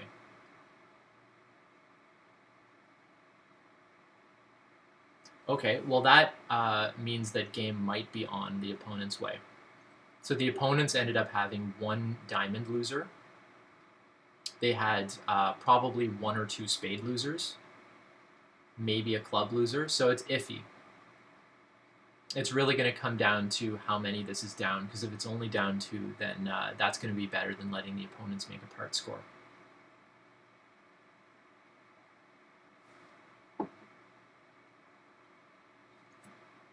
Hopefully diamonds are splitting 3-3 now.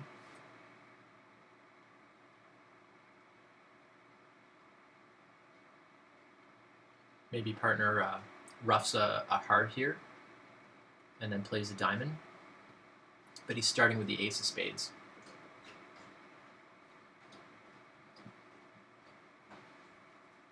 What a fascinating hand. I'd be very curious to see the double dummy on this one. Both the opponent's way in a heart part score and our way. So now Ethan is going to probably bank on a 3-3 diamond break. If the diamonds are breaking 3-3, he's probably in pretty good shape and is only down 2. But he's starting with a club, assuming the diamonds aren't breaking.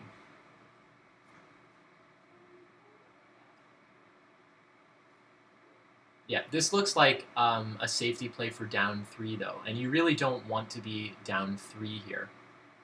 You want to be only down 2. Because if you're down 3, minus 150 is worse than the opponent's making plus 140.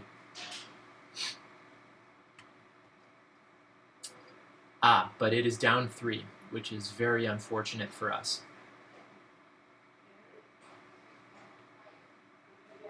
That's true, but I don't know if the opponents actually have a missed game here. And they don't, it looks like, anyway. Let's see, what are the opponents making here? So they're going to be off 2 spade tricks. They are going to be off 1 diamond and 2 clubs. So this is, they don't have game. In fact, they can't even make 3 hearts. I'm not sure what Ethan's plan was for 4 diamonds with this hand.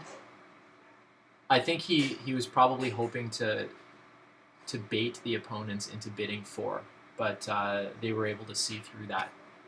So this is not a good score, unfortunately. It's going to be a bottom.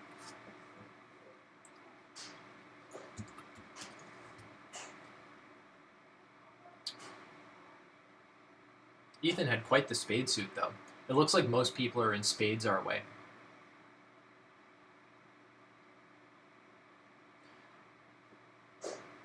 Double dummy, how did this go? Let's see. So double dummy, it should always be down 3. Ethan did well at the end there not to play for 3-3 diamonds. because had he played for 3-3 diamonds, he would have been down more than 3. He would have been down 5. Although, down 3 versus down 5 is actually no change in the match point score.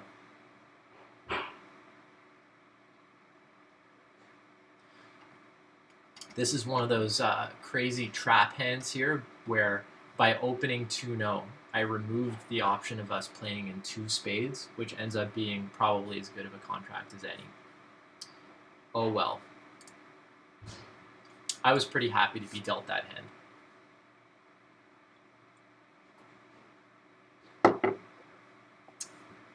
Ethan says, not a bottom. 3 clubs doubled down 2. Interesting. What is also fascinating is the lack of a double of 4 diamonds with this north hand.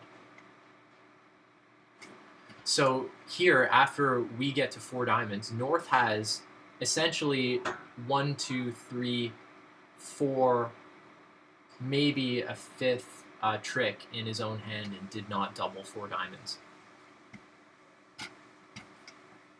Yeah, clearly, because if that north hand isn't a double, I don't know what a double is.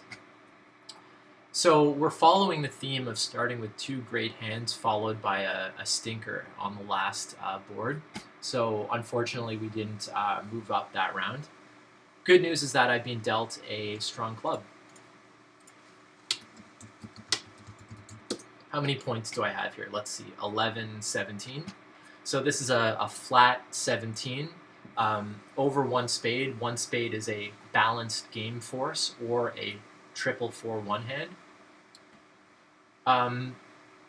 Rather than blasting to 3-0 here, I should shape partner out in case he's got a slam going hand. That's the only reason that I'm bidding this way.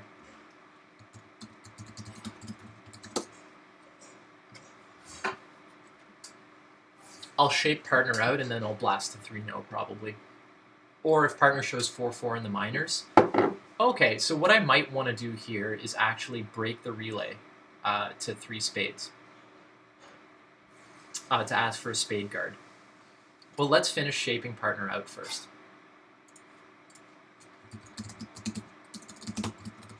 I'm really worried about spades because partner has 4 hearts and does not have 4 spades.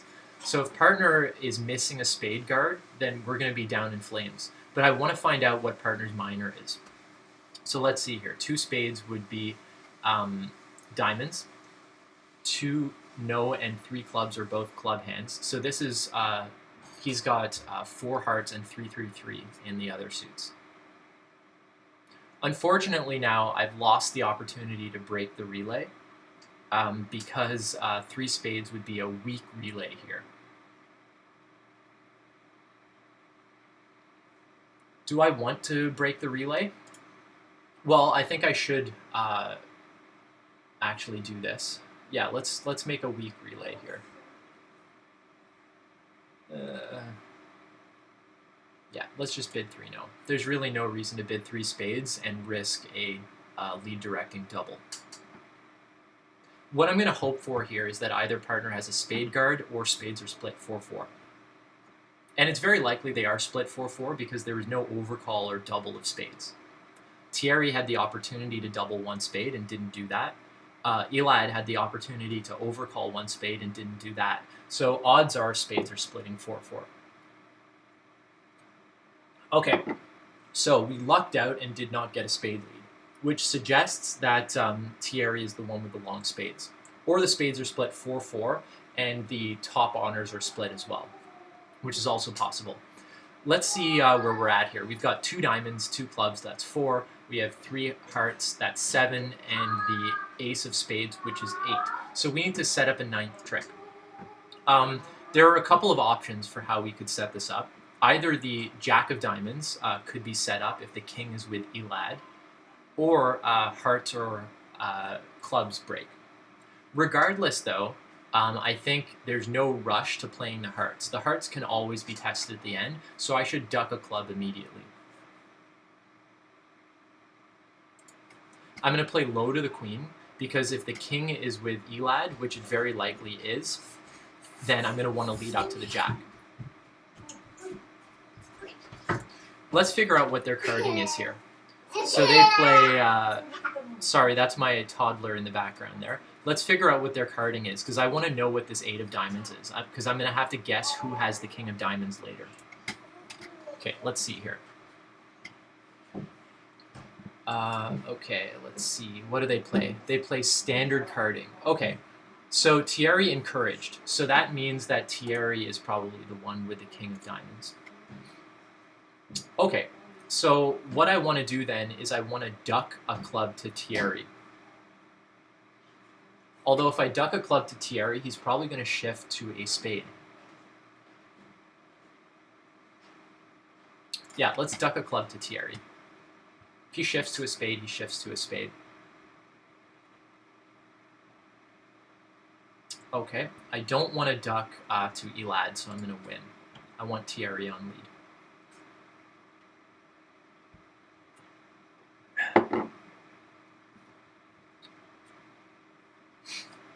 So let's play low, and if Thierry plays an honor, I'm going to duck. Okay, Thierry did not play an honor. Interesting. Okay. So I don't want to duck to Elad, because then he's going to play another diamond through.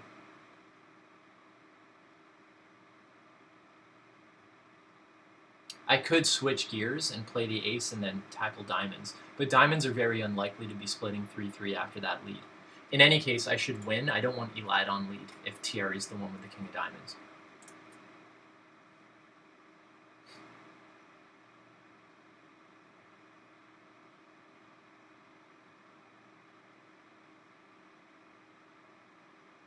Let's play a small club now. They still could be splitting 3-3. Maybe Thierry has the king of clubs. Or rather, they are splitting 3-3, so that's great. Now let's see what Elad plays.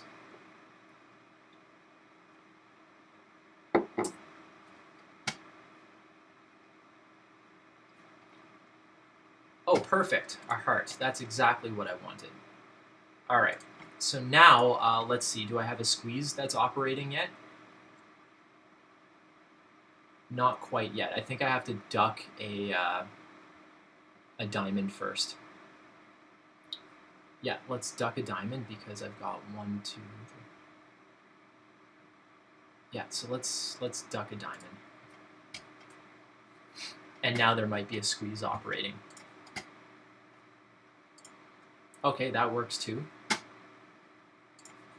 So now I can win this. And now I can claim.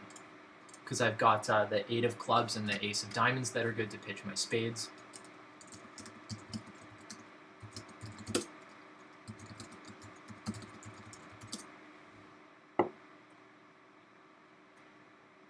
Even if Thierry had the king of diamonds, by ducking a diamond, I would be able to set up a squeeze, potentially. So that's a pretty good score, +2. It looks like Thierry encouraged with the 8 with this doubleton. So I'm not sure if maybe their card is wrong and they're playing upside down attitude. I have no idea what that 8 of diamonds was from. Okay. Anyway, the opponents, as we've seen many times at Hart House, sometimes just throw random cards. Maybe Thierry plays count on the first trick.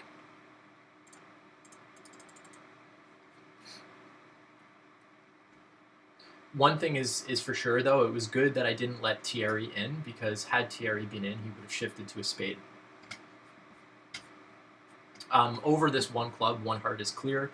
Over the 2 club rebid by Thierry, I'm going to rebid 2 hearts. But Thierry did not rebid 2 clubs, so I'm going to play 1 heart, which is great. I know now not to trust the opponent's carding. I've got 2 heart losers here, no spade losers, 3 diamond losers, and a club loser. So I have to try to deal with these diamond losers. That's going to be the key to the hand. That 7 of clubs could very well be from a doubleton. If Thierry plays the queen of clubs now, I think it's safe for me to ruff low. Oh, okay, great shift by Thierry here. There's no rush to play the king of diamonds. I can play low for now.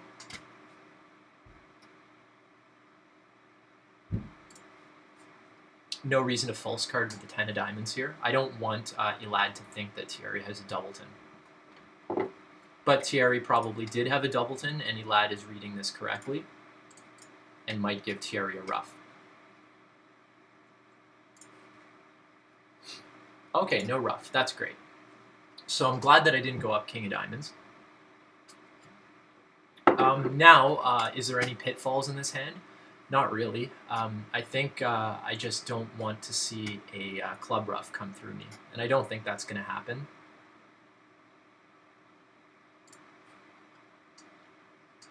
Unless Thierry was dealt 6 clubs, in which case he would have rebid clubs. So I'm just going to ruff high and then claim.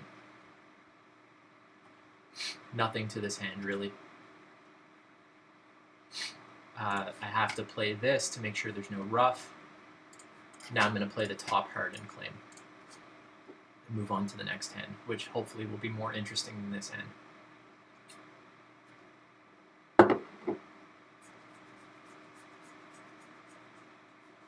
It's important when you're declaring and also when you're defending to see how much time you have and to use the time that you have.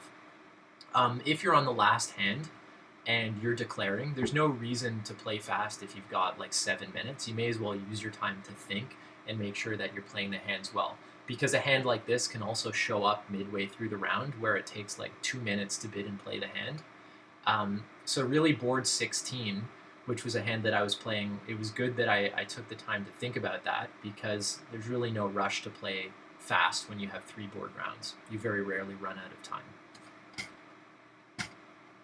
Use the time that is allotted to you and think about each card that you play.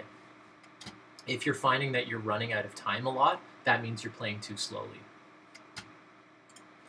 Really no reason to bid here. I probably should have paused more over 2 spades. I passed a little bit too fast there. That was my fault.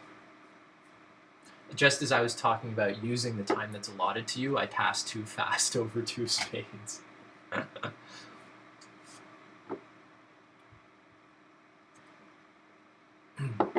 A reopening double here by Ethan would be takeout. Alright, so over 2 spades, how do I want to defend this hand? Usually a tapping defense isn't a great strategy when someone's open to preempt because they usually have plenty of trumps to withstand a tapping defense. I could try a top heart. Trying a top heart is very unlikely to cost. I think what I'm going to do is play the king of hearts rather than the queen, because what I want to do by playing the king is to cause Ethan to drop his jack, because I want to know where that jack of hearts is, and leading the king asks for partner to drop the jack if he has it, and if not, to play suit preference.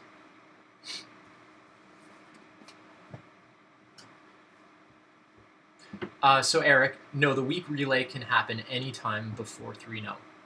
It can happen after the first show or the second show. Okay, so partner did not drop the jack of hearts, which means that Thierry has the jack.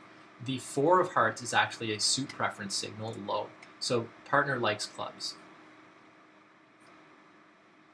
My card here is just count. I'm going to play the 8. Now partner can play a heart. He knows that I have to have queen 10 to lead the king there. This is a standard remainder count card. So he probably started with 4 hearts, it looks like. The other possibility is he started with 2 hearts. Regardless, though, there's no reason not for me to continue hearts here. There's no rush to play a club or a diamond.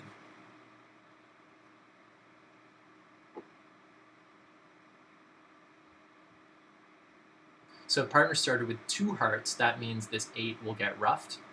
And I want Ethan ruffing because he's got the short spades. He's ruffing my 10. That's interesting. Why would he be ruffing my 10? Maybe did he lose count of the heart suit? Or does he have a master plan here? Doesn't look like he has any master plan. So it looks like he just ruffed my 10 of hearts winner for some reason. You may have lost count. So the 6 is a count card.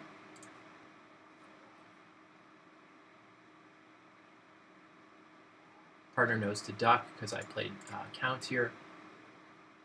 So I need to win and play a heart and hope partner has another trump to ruff with.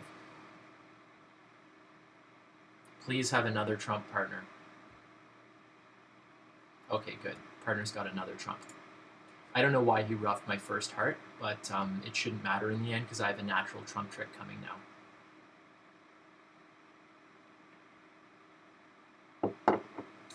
Okay. Let's see here.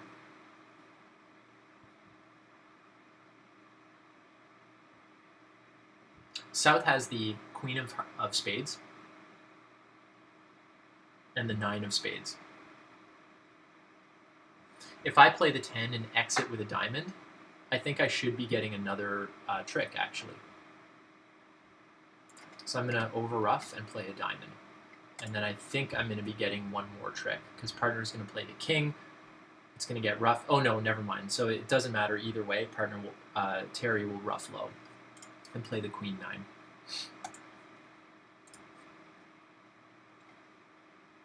Pitching, I don't think, does me any good there at the end. But I think we blew a trick, mostly because I think partner ruffed my 10 of hearts. Let's see. So the 10 of hearts was correct.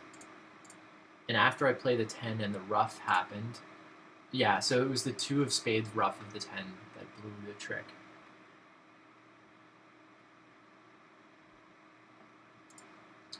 So Eric, at what stage did I need to lead a diamond? Here? Okay, so lead a diamond here. So if my 10 of hearts holds, I can always shift to a diamond next. Ethan doesn't have to ruff my 10 of diamonds. Or my 10 of hearts.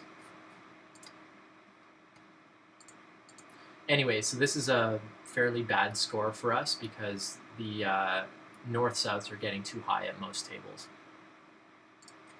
Yeah, so I agree, Eric. So after the 10 of hearts holds, I probably would not have found a diamond shift. I probably would have continued with the 8 of hearts, which would have gotten ruffed by Ethan.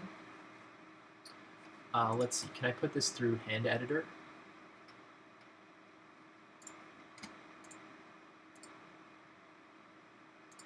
You need to not play on clubs. Well, at this stage here, after I won my queen of hearts and led my 10, we should still be getting this down 2 if Ethan doesn't ruff. It was only after the ruff happened that we blew the trick. But let's see, if my 10 holds here, I'm just trying to figure out, let's see, how do we export this? Hand viewer, maybe?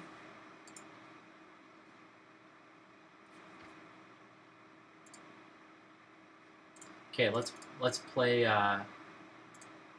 Let's see what happens here if instead of playing instead of roughing.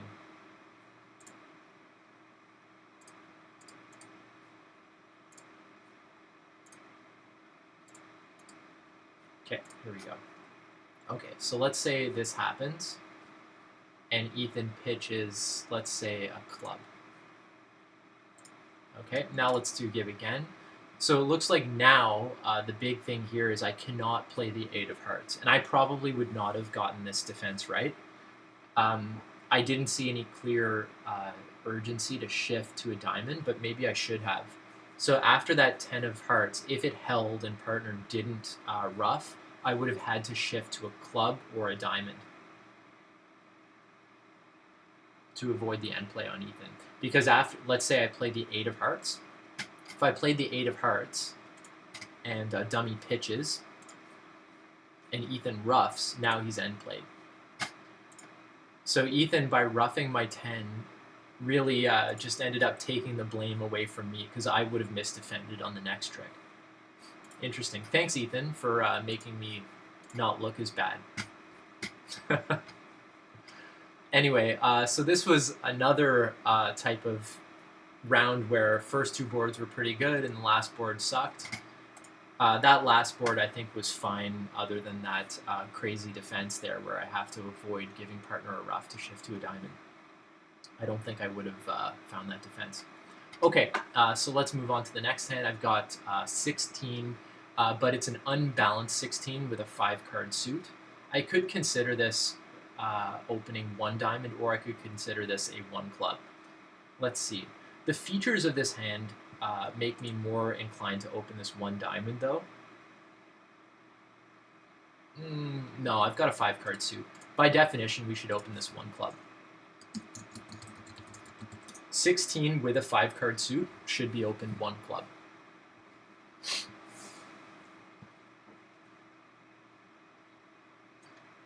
It is balanced, but I've got a pretty good 5-card suit. So this is better than, say, a triple 3-4 with 16. All right, so partner's showing 5 hearts, and he's showing a game-forcing hand. I'm going to pass to relay.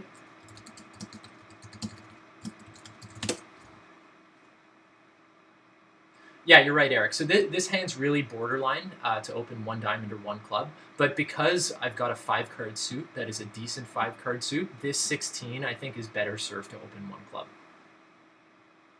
Basically, this hand is as strong as a flat 17, so I'm going to open it 1 club. Now partner will be able to bid. So let's see.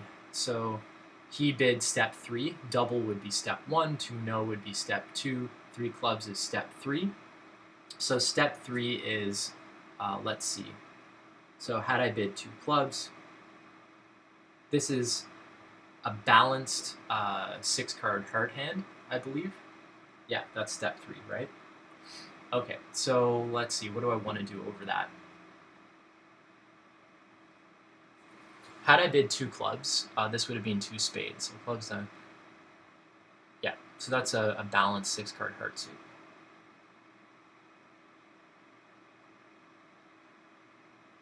I don't really need to relay anymore, I don't think. Do I want to give them more information? Sure, let's give them more information.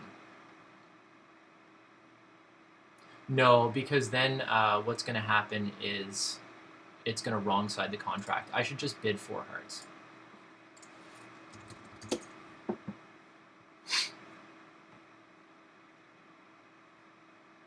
He's got 6 hearts, and he's 2-2-3 in the other suits, or he could have 7 hearts and is 2-2-2. Regardless, I think I just want to play 4 hearts. Partner can kick if he wants to, but I've got a really bad hand. So partner has 4 controls and a max, so he's kicking. Let's see, is that enough for me? No, it's not. So I want to just sign off in 5 hearts.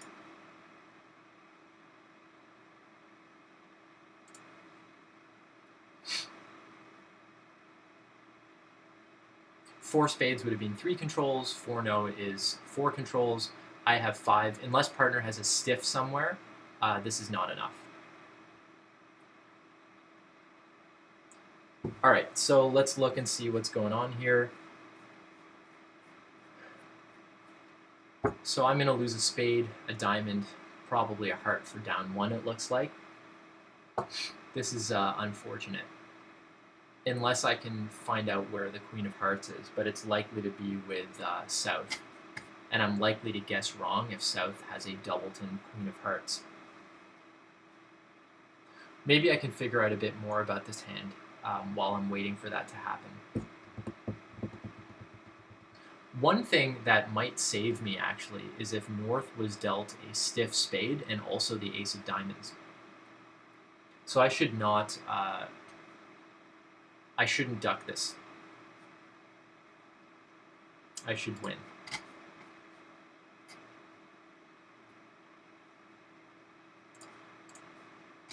Alright, so I'm going to win that ace, and then tackle the heart suit.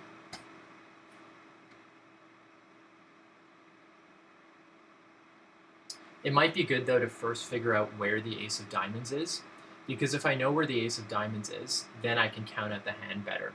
Let's say South was dealt the ace of diamonds, the king of spades.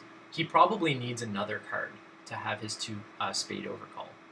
However, he did pass to open the bidding, so would that be enough? Let's say he had 5 spades to the king, okay? Or 6 spades to the king. and the ace of diamonds. That would probably be enough to actually make that overcall. So he doesn't necessarily have to have the queen of hearts. But if I find that the ace of diamonds is with north, then he's got to have the queen of hearts. So I'm going to make a discovery play and try to figure out where the diamond is. So that's what I'm going to do. I'm going to figure out where the ace of diamonds is before I tackle the heart suit. Okay, so the ace of diamonds is there. So he has the king of spades, the ace of diamonds, and let's figure out what else he has. It looks like north was dealt two spades.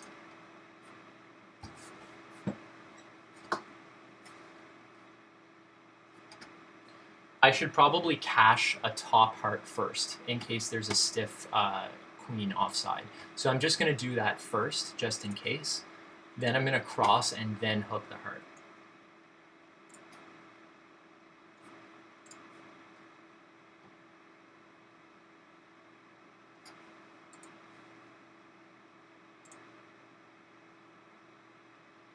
Okay, so the queen is off, so I'm down one. If South had the doubleton queen, it's very difficult to actually make that play to drop the queen doubleton there. South could very well have had his bid with that hand because he passed to open the bidding. He doesn't necessarily need to have the queen of hearts there. I'm going to cash this before I claim.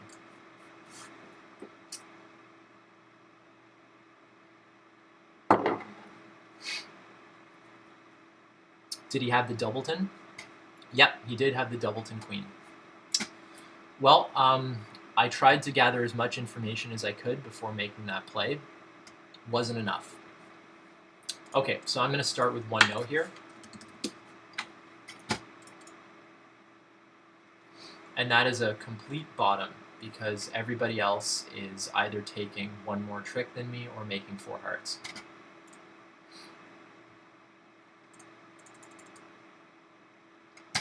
All right, 3-0. It's kind of a bit of psychology there on that hand too. You have to say, hey, would South have made that 2-spade overcall with 7 high? And I think a lot of people would, and certainly Daniel would. I've seen him make an overcall with less than that. So I don't think I can play him for that queen of hearts after I know that he's already got the ace of diamonds and the king of spades. All right, so we're in 3-0. The opponents have gotten off to the perfect lead. Let's say the opponents run off some clubs. What are my tricks then? Well, I've got 3 spades, I've got the ace of hearts, that's 4, and I've got probably 5 diamonds, which is 9. So really I have to just hope that the clubs are no worse than 4-4 here, which is unlikely, but let's see what happens. I don't want a false card here, I want to play the 3. If I false carded, that would make South think that the clubs were split better than they were. Okay, so that's lucky. So it looks like North led from a 4-card suit. Otherwise, North would have played small on that next one.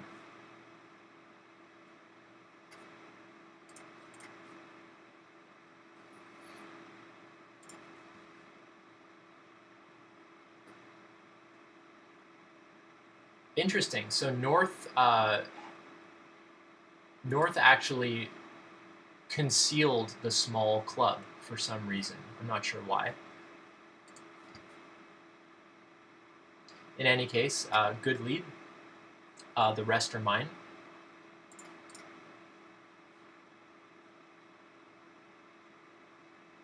I can't claim yet because there could be a disaster of a diamond break that I have to deal with. But the diamonds can actually be played for 4-0 either way. The opponents want me to actually show that I know that, so I'm going to play low to the king. And then I can pick up 4-0 diamonds either way. When all of them follow, then I can claim. So they actually were 4-0, so now I can play low to the ace and then run the 10, and now I can claim.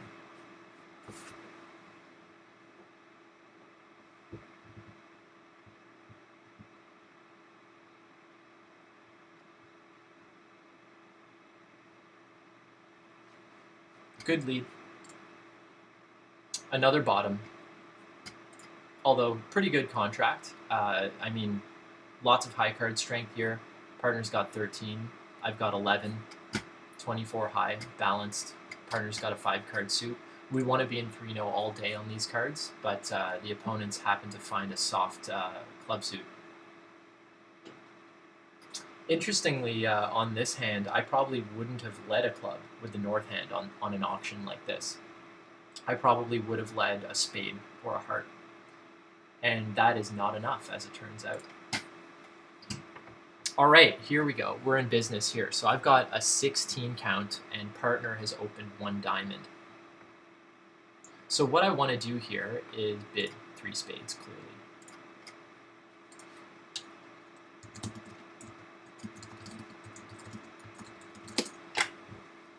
Three spades just says bid 3-0 with a spade stopper. That's exactly where I want to be on this if partner has a spade stopper. This is a Western cue. There's really no other viable bid here other than 3 spades.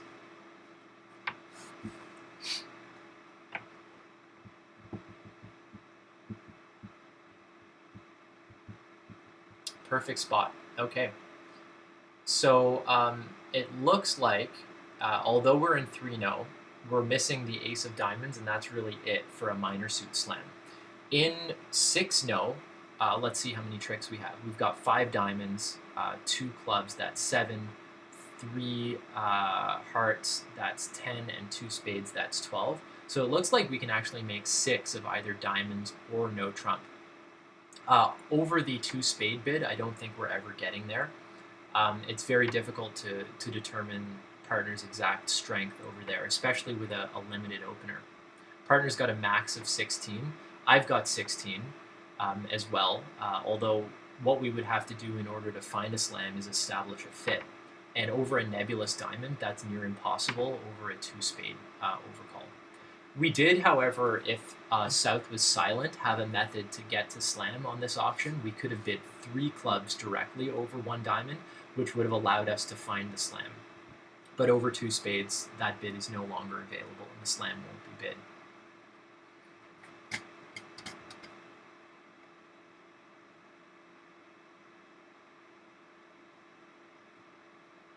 Oh, North had 4 spades in their hand?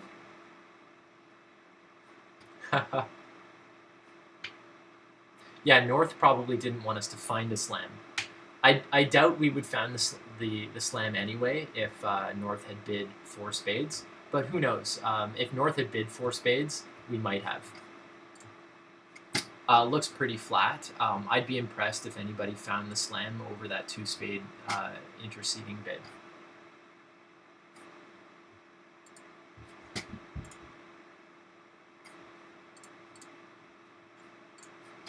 The other option for me, instead of 3 spades, was a natural 3-club bid.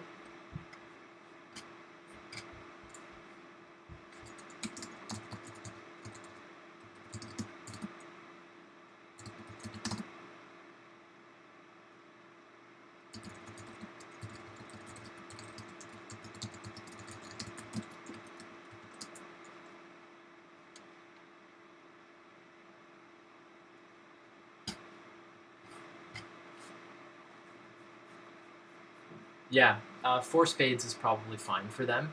Although over 4 spades, I'm probably going to look for a minor suit game. I might not actually, not at these colors. I'd probably be happy just to double them in 4 spades, red on white. If we were red on white, then I would have bid 4-0 over 4 spades.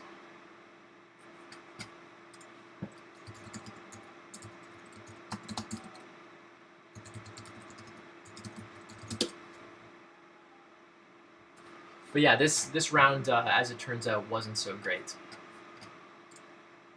Board 19, partner kicked. Let's look at his kick and see if the kick was correct. So based on our agreements, with 4 controls, kicks should be made with 12 high card points, and partner had 14. So his kick was completely normal over 4 hearts. I had the absolute minimum for a 1-club bid. It was actually a borderline for a 1-club to begin with.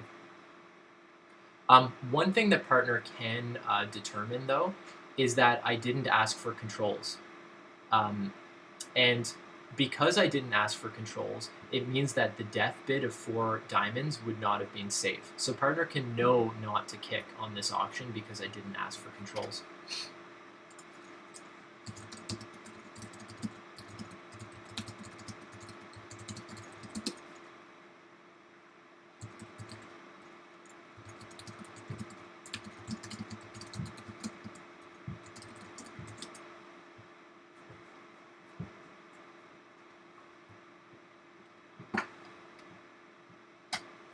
Actually, that's not true because his entire shape wasn't known.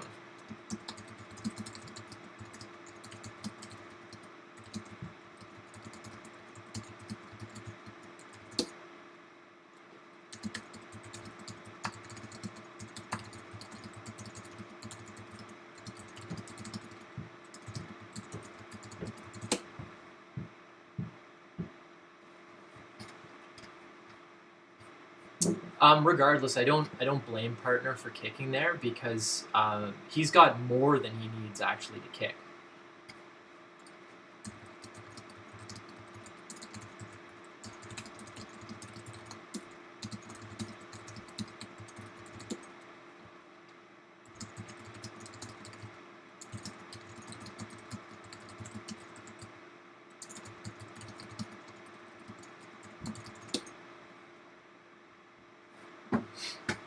Yeah, the question of whether this is a 1 club or 1 diamond it's very borderline. I think with 16 and a 5 card suit, we should be opening 1 club because we opened 1 club with 16 and 4 triple three.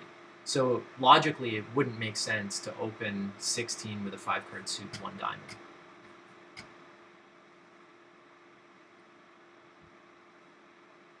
Yeah, so that's true, Eric.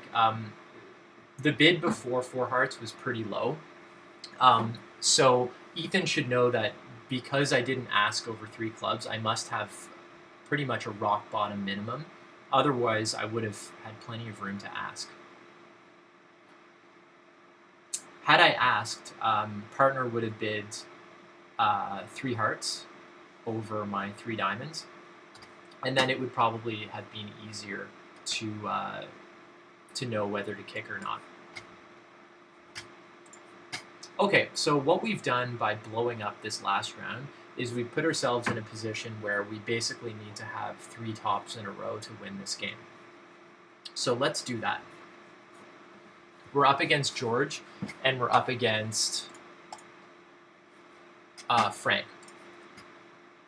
Okay, so let's see here. The normal bid here is probably to overcall 1 spade, but I'm going to sit in the bushes and pass.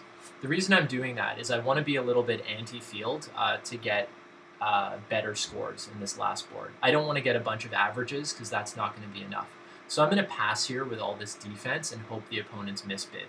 If I bid 1 spade, partner's liable to have heart shortness, and he's going to keep bidding spades. So I'm just going to pass rather than overcalling 1 spade here. But I think if this was the first board of the match, I would have started with 1 spade.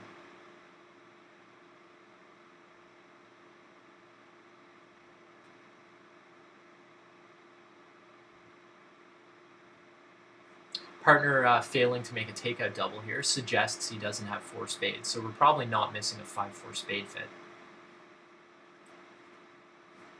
That's the one danger to not overcalling 1 spade here is you really do not want to be missing your 5-4 spade fit. If South passes here, I've got a bit of a tricky decision to make. I can't really bid 2 spades now after passing. Or can I? We'll see. Let's see what South does. South passed after a fairly long hesitation. I really don't want to defend 1-0. I'm going to bid 2 spades, and let's see what the opponents do here. The opponents rate not to have spade length, so 2 spades can't be that bad. And selling out to 1-0 here with this hand doesn't rate to do well at all. Now South is in the same position he was in initially over 1-0, deciding whether or not to bid. He's probably going to bid now, I would think. After that long hesitation, he's probably going to bid like 3 diamonds or something. Over 3 diamonds. Okay, 2-0. That's fine. Partner now knows I've got a hand that probably didn't have the greatest shape to overcall initially. In fact, to delay overcalling one spade and then make this overcall now suggests I must have heart length. So partner may even lead a heart on this auction, making that inference.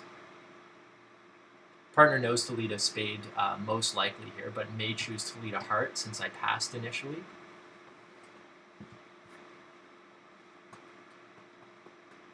So we've accomplished what we wanted to do by passing initially. We've made a slight swing by passing.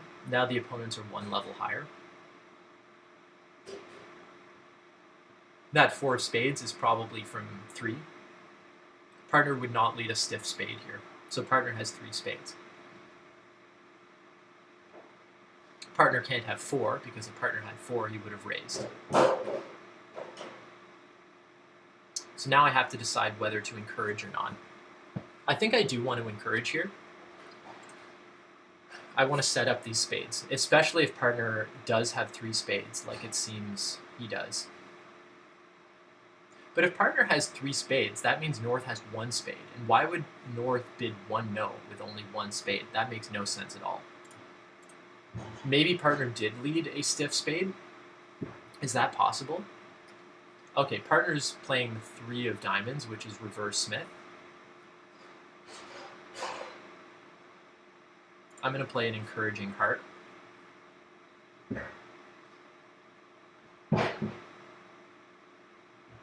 In case partner doesn't know what to shift to. Let's say partner did get dealt a stiff spade. If that's the case, he's going to need to know what to shift to, and now he knows to shift to a heart.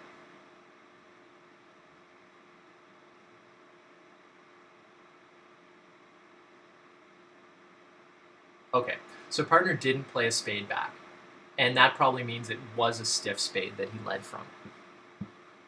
Partner also doesn't have the 10 of hearts, so I can't duck here. If I do duck, that does preserve our communication, though.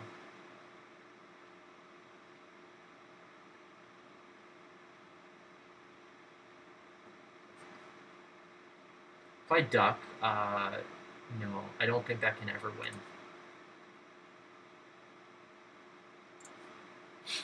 Okay.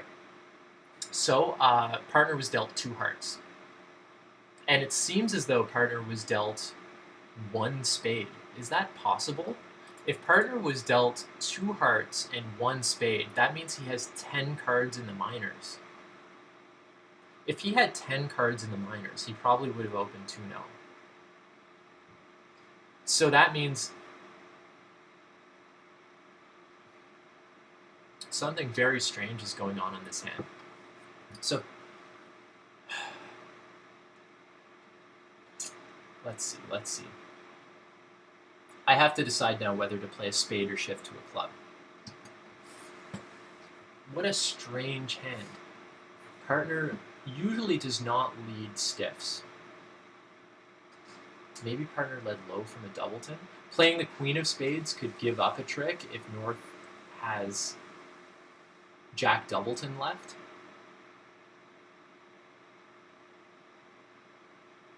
This is a very tricky situation here.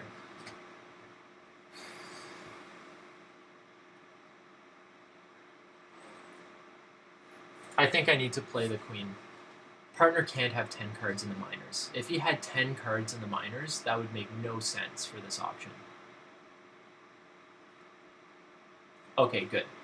So partner did not have 10 cards in the minors. And partner also has another heart to get back to my hand, which is great. George should definitely duck here. It's not going to help, though. Am I surprised? I'm a little bit surprised, to be honest. Is there any reason to play the ace here? Not really. I'm going to get my ace of clubs anyway. How many diamonds can George cash? Not that many.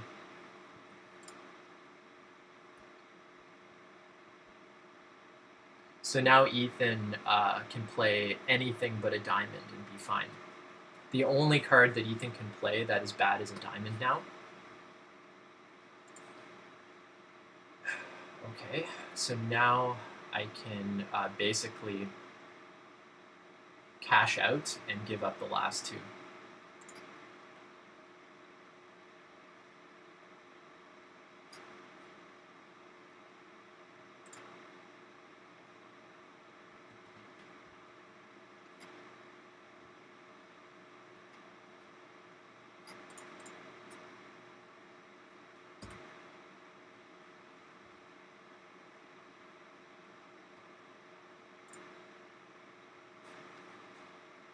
And I'm going to take the ace of hearts at the end. Playing the 9 is just to be fun. And make George think that he got end played, even though he didn't.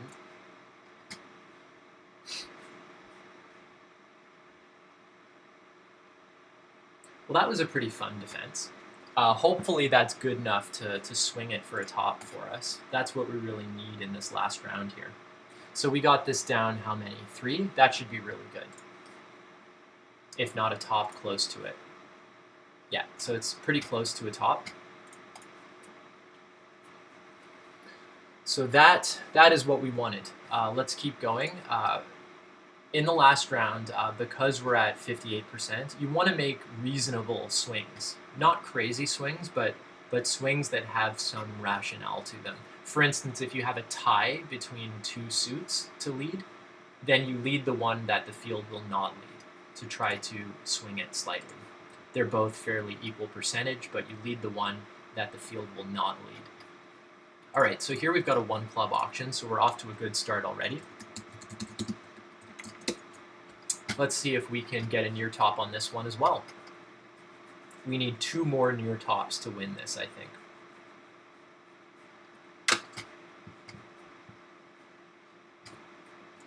How good is my hand here? Let's see. I've got a 20 count, it looks like. 5-4 in the majors. If partner bids 1 diamond here, I have to decide whether to rebid 2 no or rebid 1 heart. I would have rebid 1 heart, but 1 spade makes things easy. I can just relay.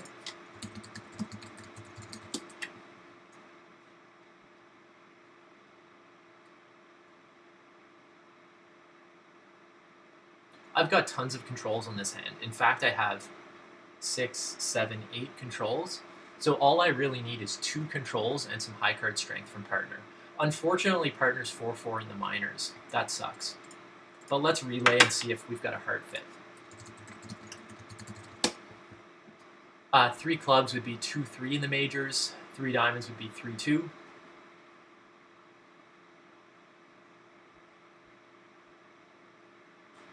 Partner can't be 4-4-1 here. So 3 clubs and 3 diamonds are really the only available possibilities. So 3 diamonds sucks because what that means is he's got 3 spades and 2 hearts. So we've got a misfit. That really sucks. So what I'm going to do is probably just sign off in 3-no here. Partner will kick if needed.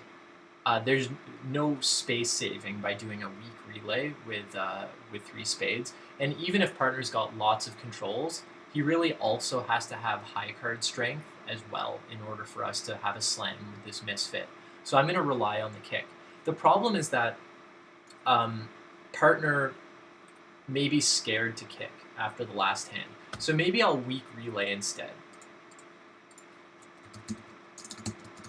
This will force him to evaluate his strength rather than forcing him to kick.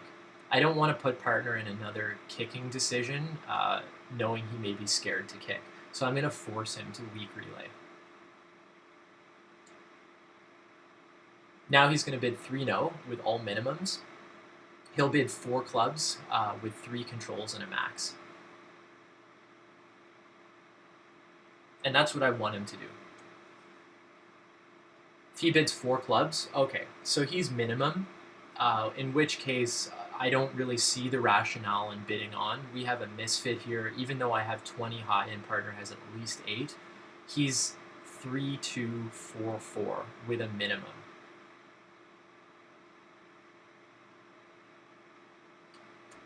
I can't justify bidding on. I'm going to pass. I've even forced partner to weak relay, and he's decided that he is not a maximum. Which, this is really unfortunate because it means that we're probably in the same spot most people are in, so I'm going to have to out-declare them. So let's do that. I've got a spade lead, which is nice.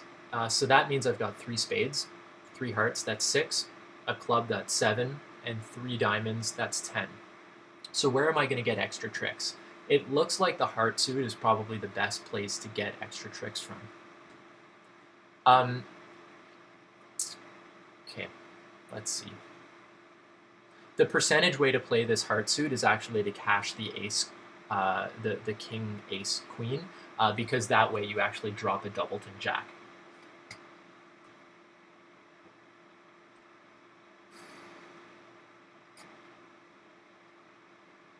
I'm going to play small from board.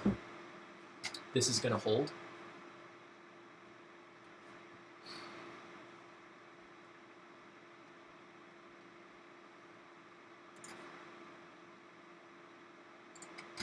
Yeah, so Eric, you're right. So the heart suit, cashing the top 3 is the best way to play this.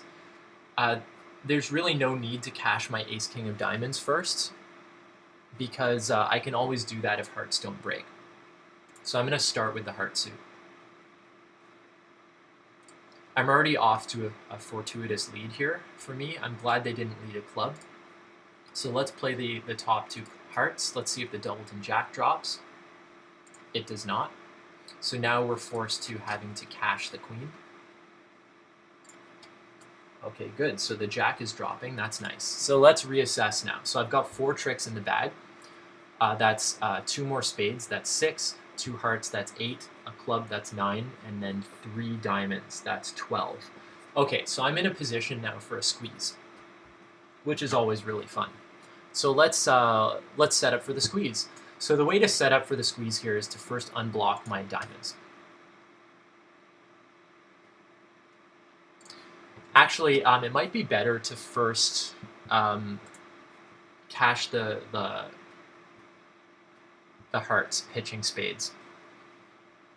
Yeah, I should cash my hearts pitching spades. I shouldn't have cashed that ace first, because what I want to see from the opponents is I want them to pitch away their diamonds.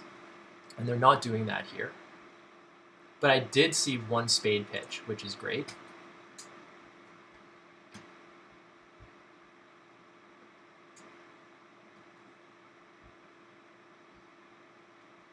There's another spade. Okay, so that's really good. So that means I'm probably taking 13 tricks now, because the queen of spades is likely going to drop. So now I'm going to unblock this. I'm going to cash my top 2 spades, crashing the queen of spades, and then I'm going to get the rest. So that's going to be a near top, which is awesome, because we're en route now to winning again. There we go. Okay, so I'm going to pitch my jack of clubs and my 10 of diamonds, and I'm going to take the rest. So there might be 1 or 2 other pairs that are making 13 tricks, but I don't think most of them will be. So this will be very good.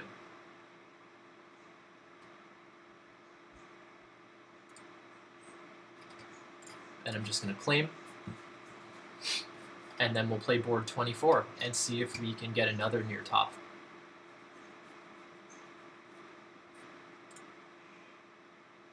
Unfortunately, 22, a couple of people either tied or beat us on that, which is very unfortunate. That might end up costing us. Somebody's in 2 spades by West, making 4. I don't think it should make 4. No, it should make exactly. So the opponents are counting up my last 3 tricks to make sure that I do in fact have 3 top tricks. They've decided that I do. Let's see how good that was. Not a top, because some people are in slam. Interesting. That's unfortunate. We do have a slam all day, although I felt like we had our best shot to actually get there. It's 11 opposite 20 with a misfit. I don't think in that scenario you should really be in slam, but there you go. George felt the squeeze there, and he was indeed squeezed.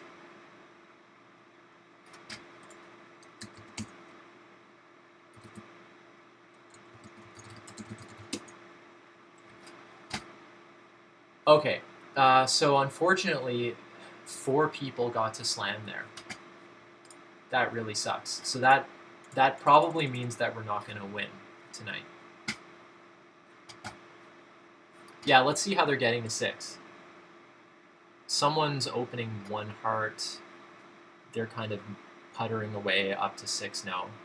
Not sure what this auction's all about. A reverse happened, 3 no happened, then 4 clubs, which is ambiguous, 4 spades. So the opponents kind of muddled their way up to 6 no there. Okay, so I have 6 to 7.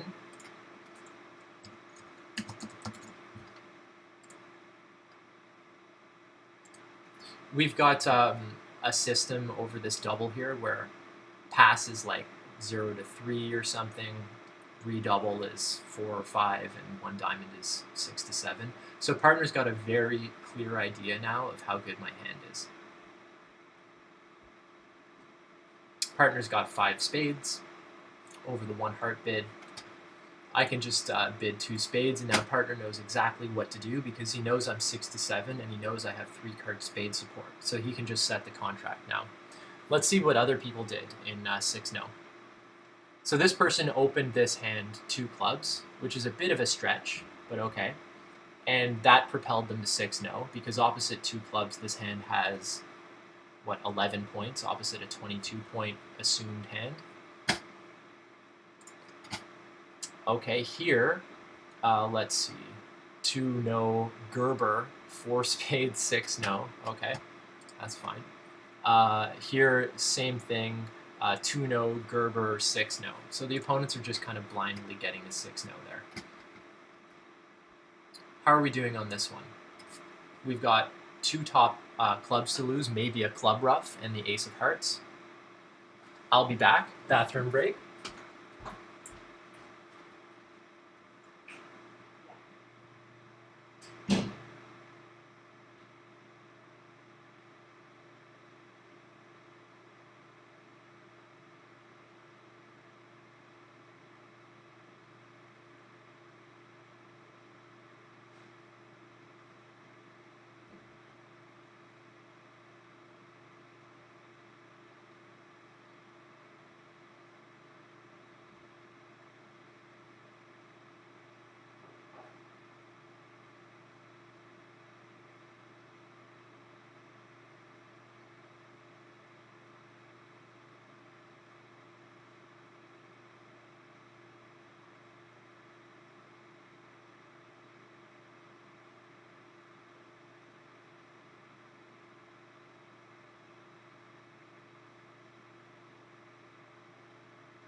All right, let's see. How's Ethan doing in this hand? It looks like the club ruff happened. Let's see.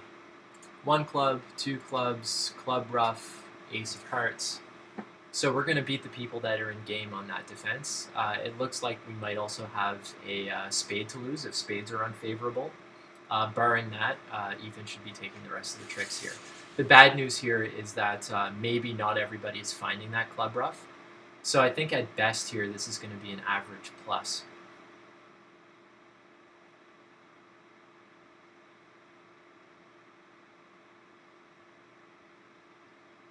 Ethan saying good stop, partner. So we ended up being exactly in 2 spades making. So maybe this will be a pretty good score because maybe people are getting too high. We'll see. As we've seen throughout this game, I've been very bad at predicting what the club is going to be in. So who knows? Maybe this is a great score. Let's see. So it's an average plus, it looks like.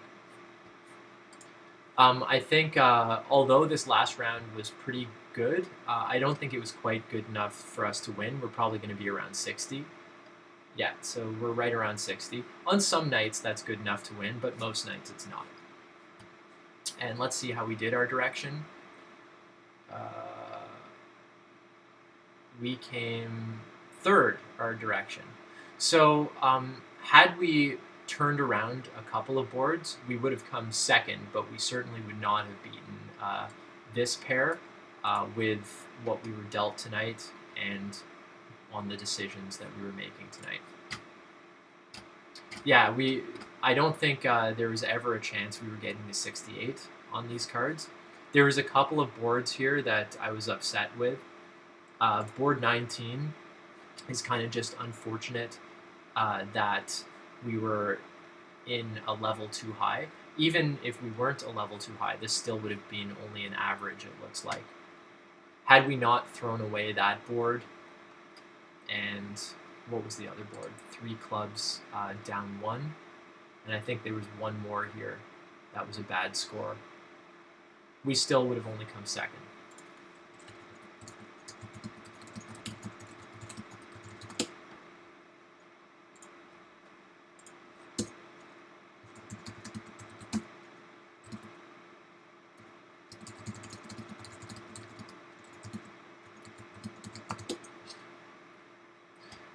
In general, in a 24 board night, I would say on an average day, Ethan and I will have 2 boards that we would want back. On a really good day, it'll be 1 or maybe even 0 boards that went poorly. Today, there was 3 that I would say I was upset with. So this is a maybe slightly below average in terms of the number of mistakes that we made.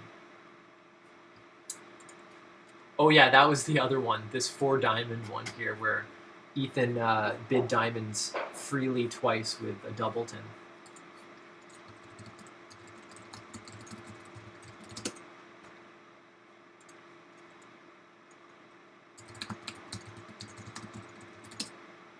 Now I should probably tell Ethan that his rough didn't matter because I would have misdefended.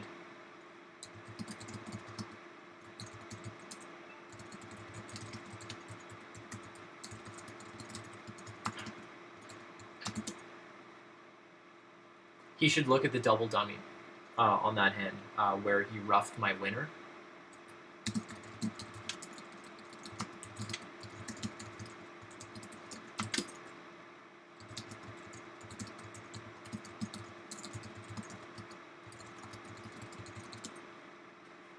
So basically, Ethan thinks it was his fault on that one, but as it turns out, he just transferred the fault from myself to himself because I would have made the mistake on the next trick. A very interesting hand indeed. Thanks, Eric, for pointing that out about the shifting to the minor that was required to have the extra under trick on that one. Board 19, we'll probably have to talk about the 1 club versus 1 diamond there. Whether or not 16 with a 5 card suit is a 1 club or a 1 diamond. It could be one of those hands where you look at your intermediates and you decide whether to upgrade or not.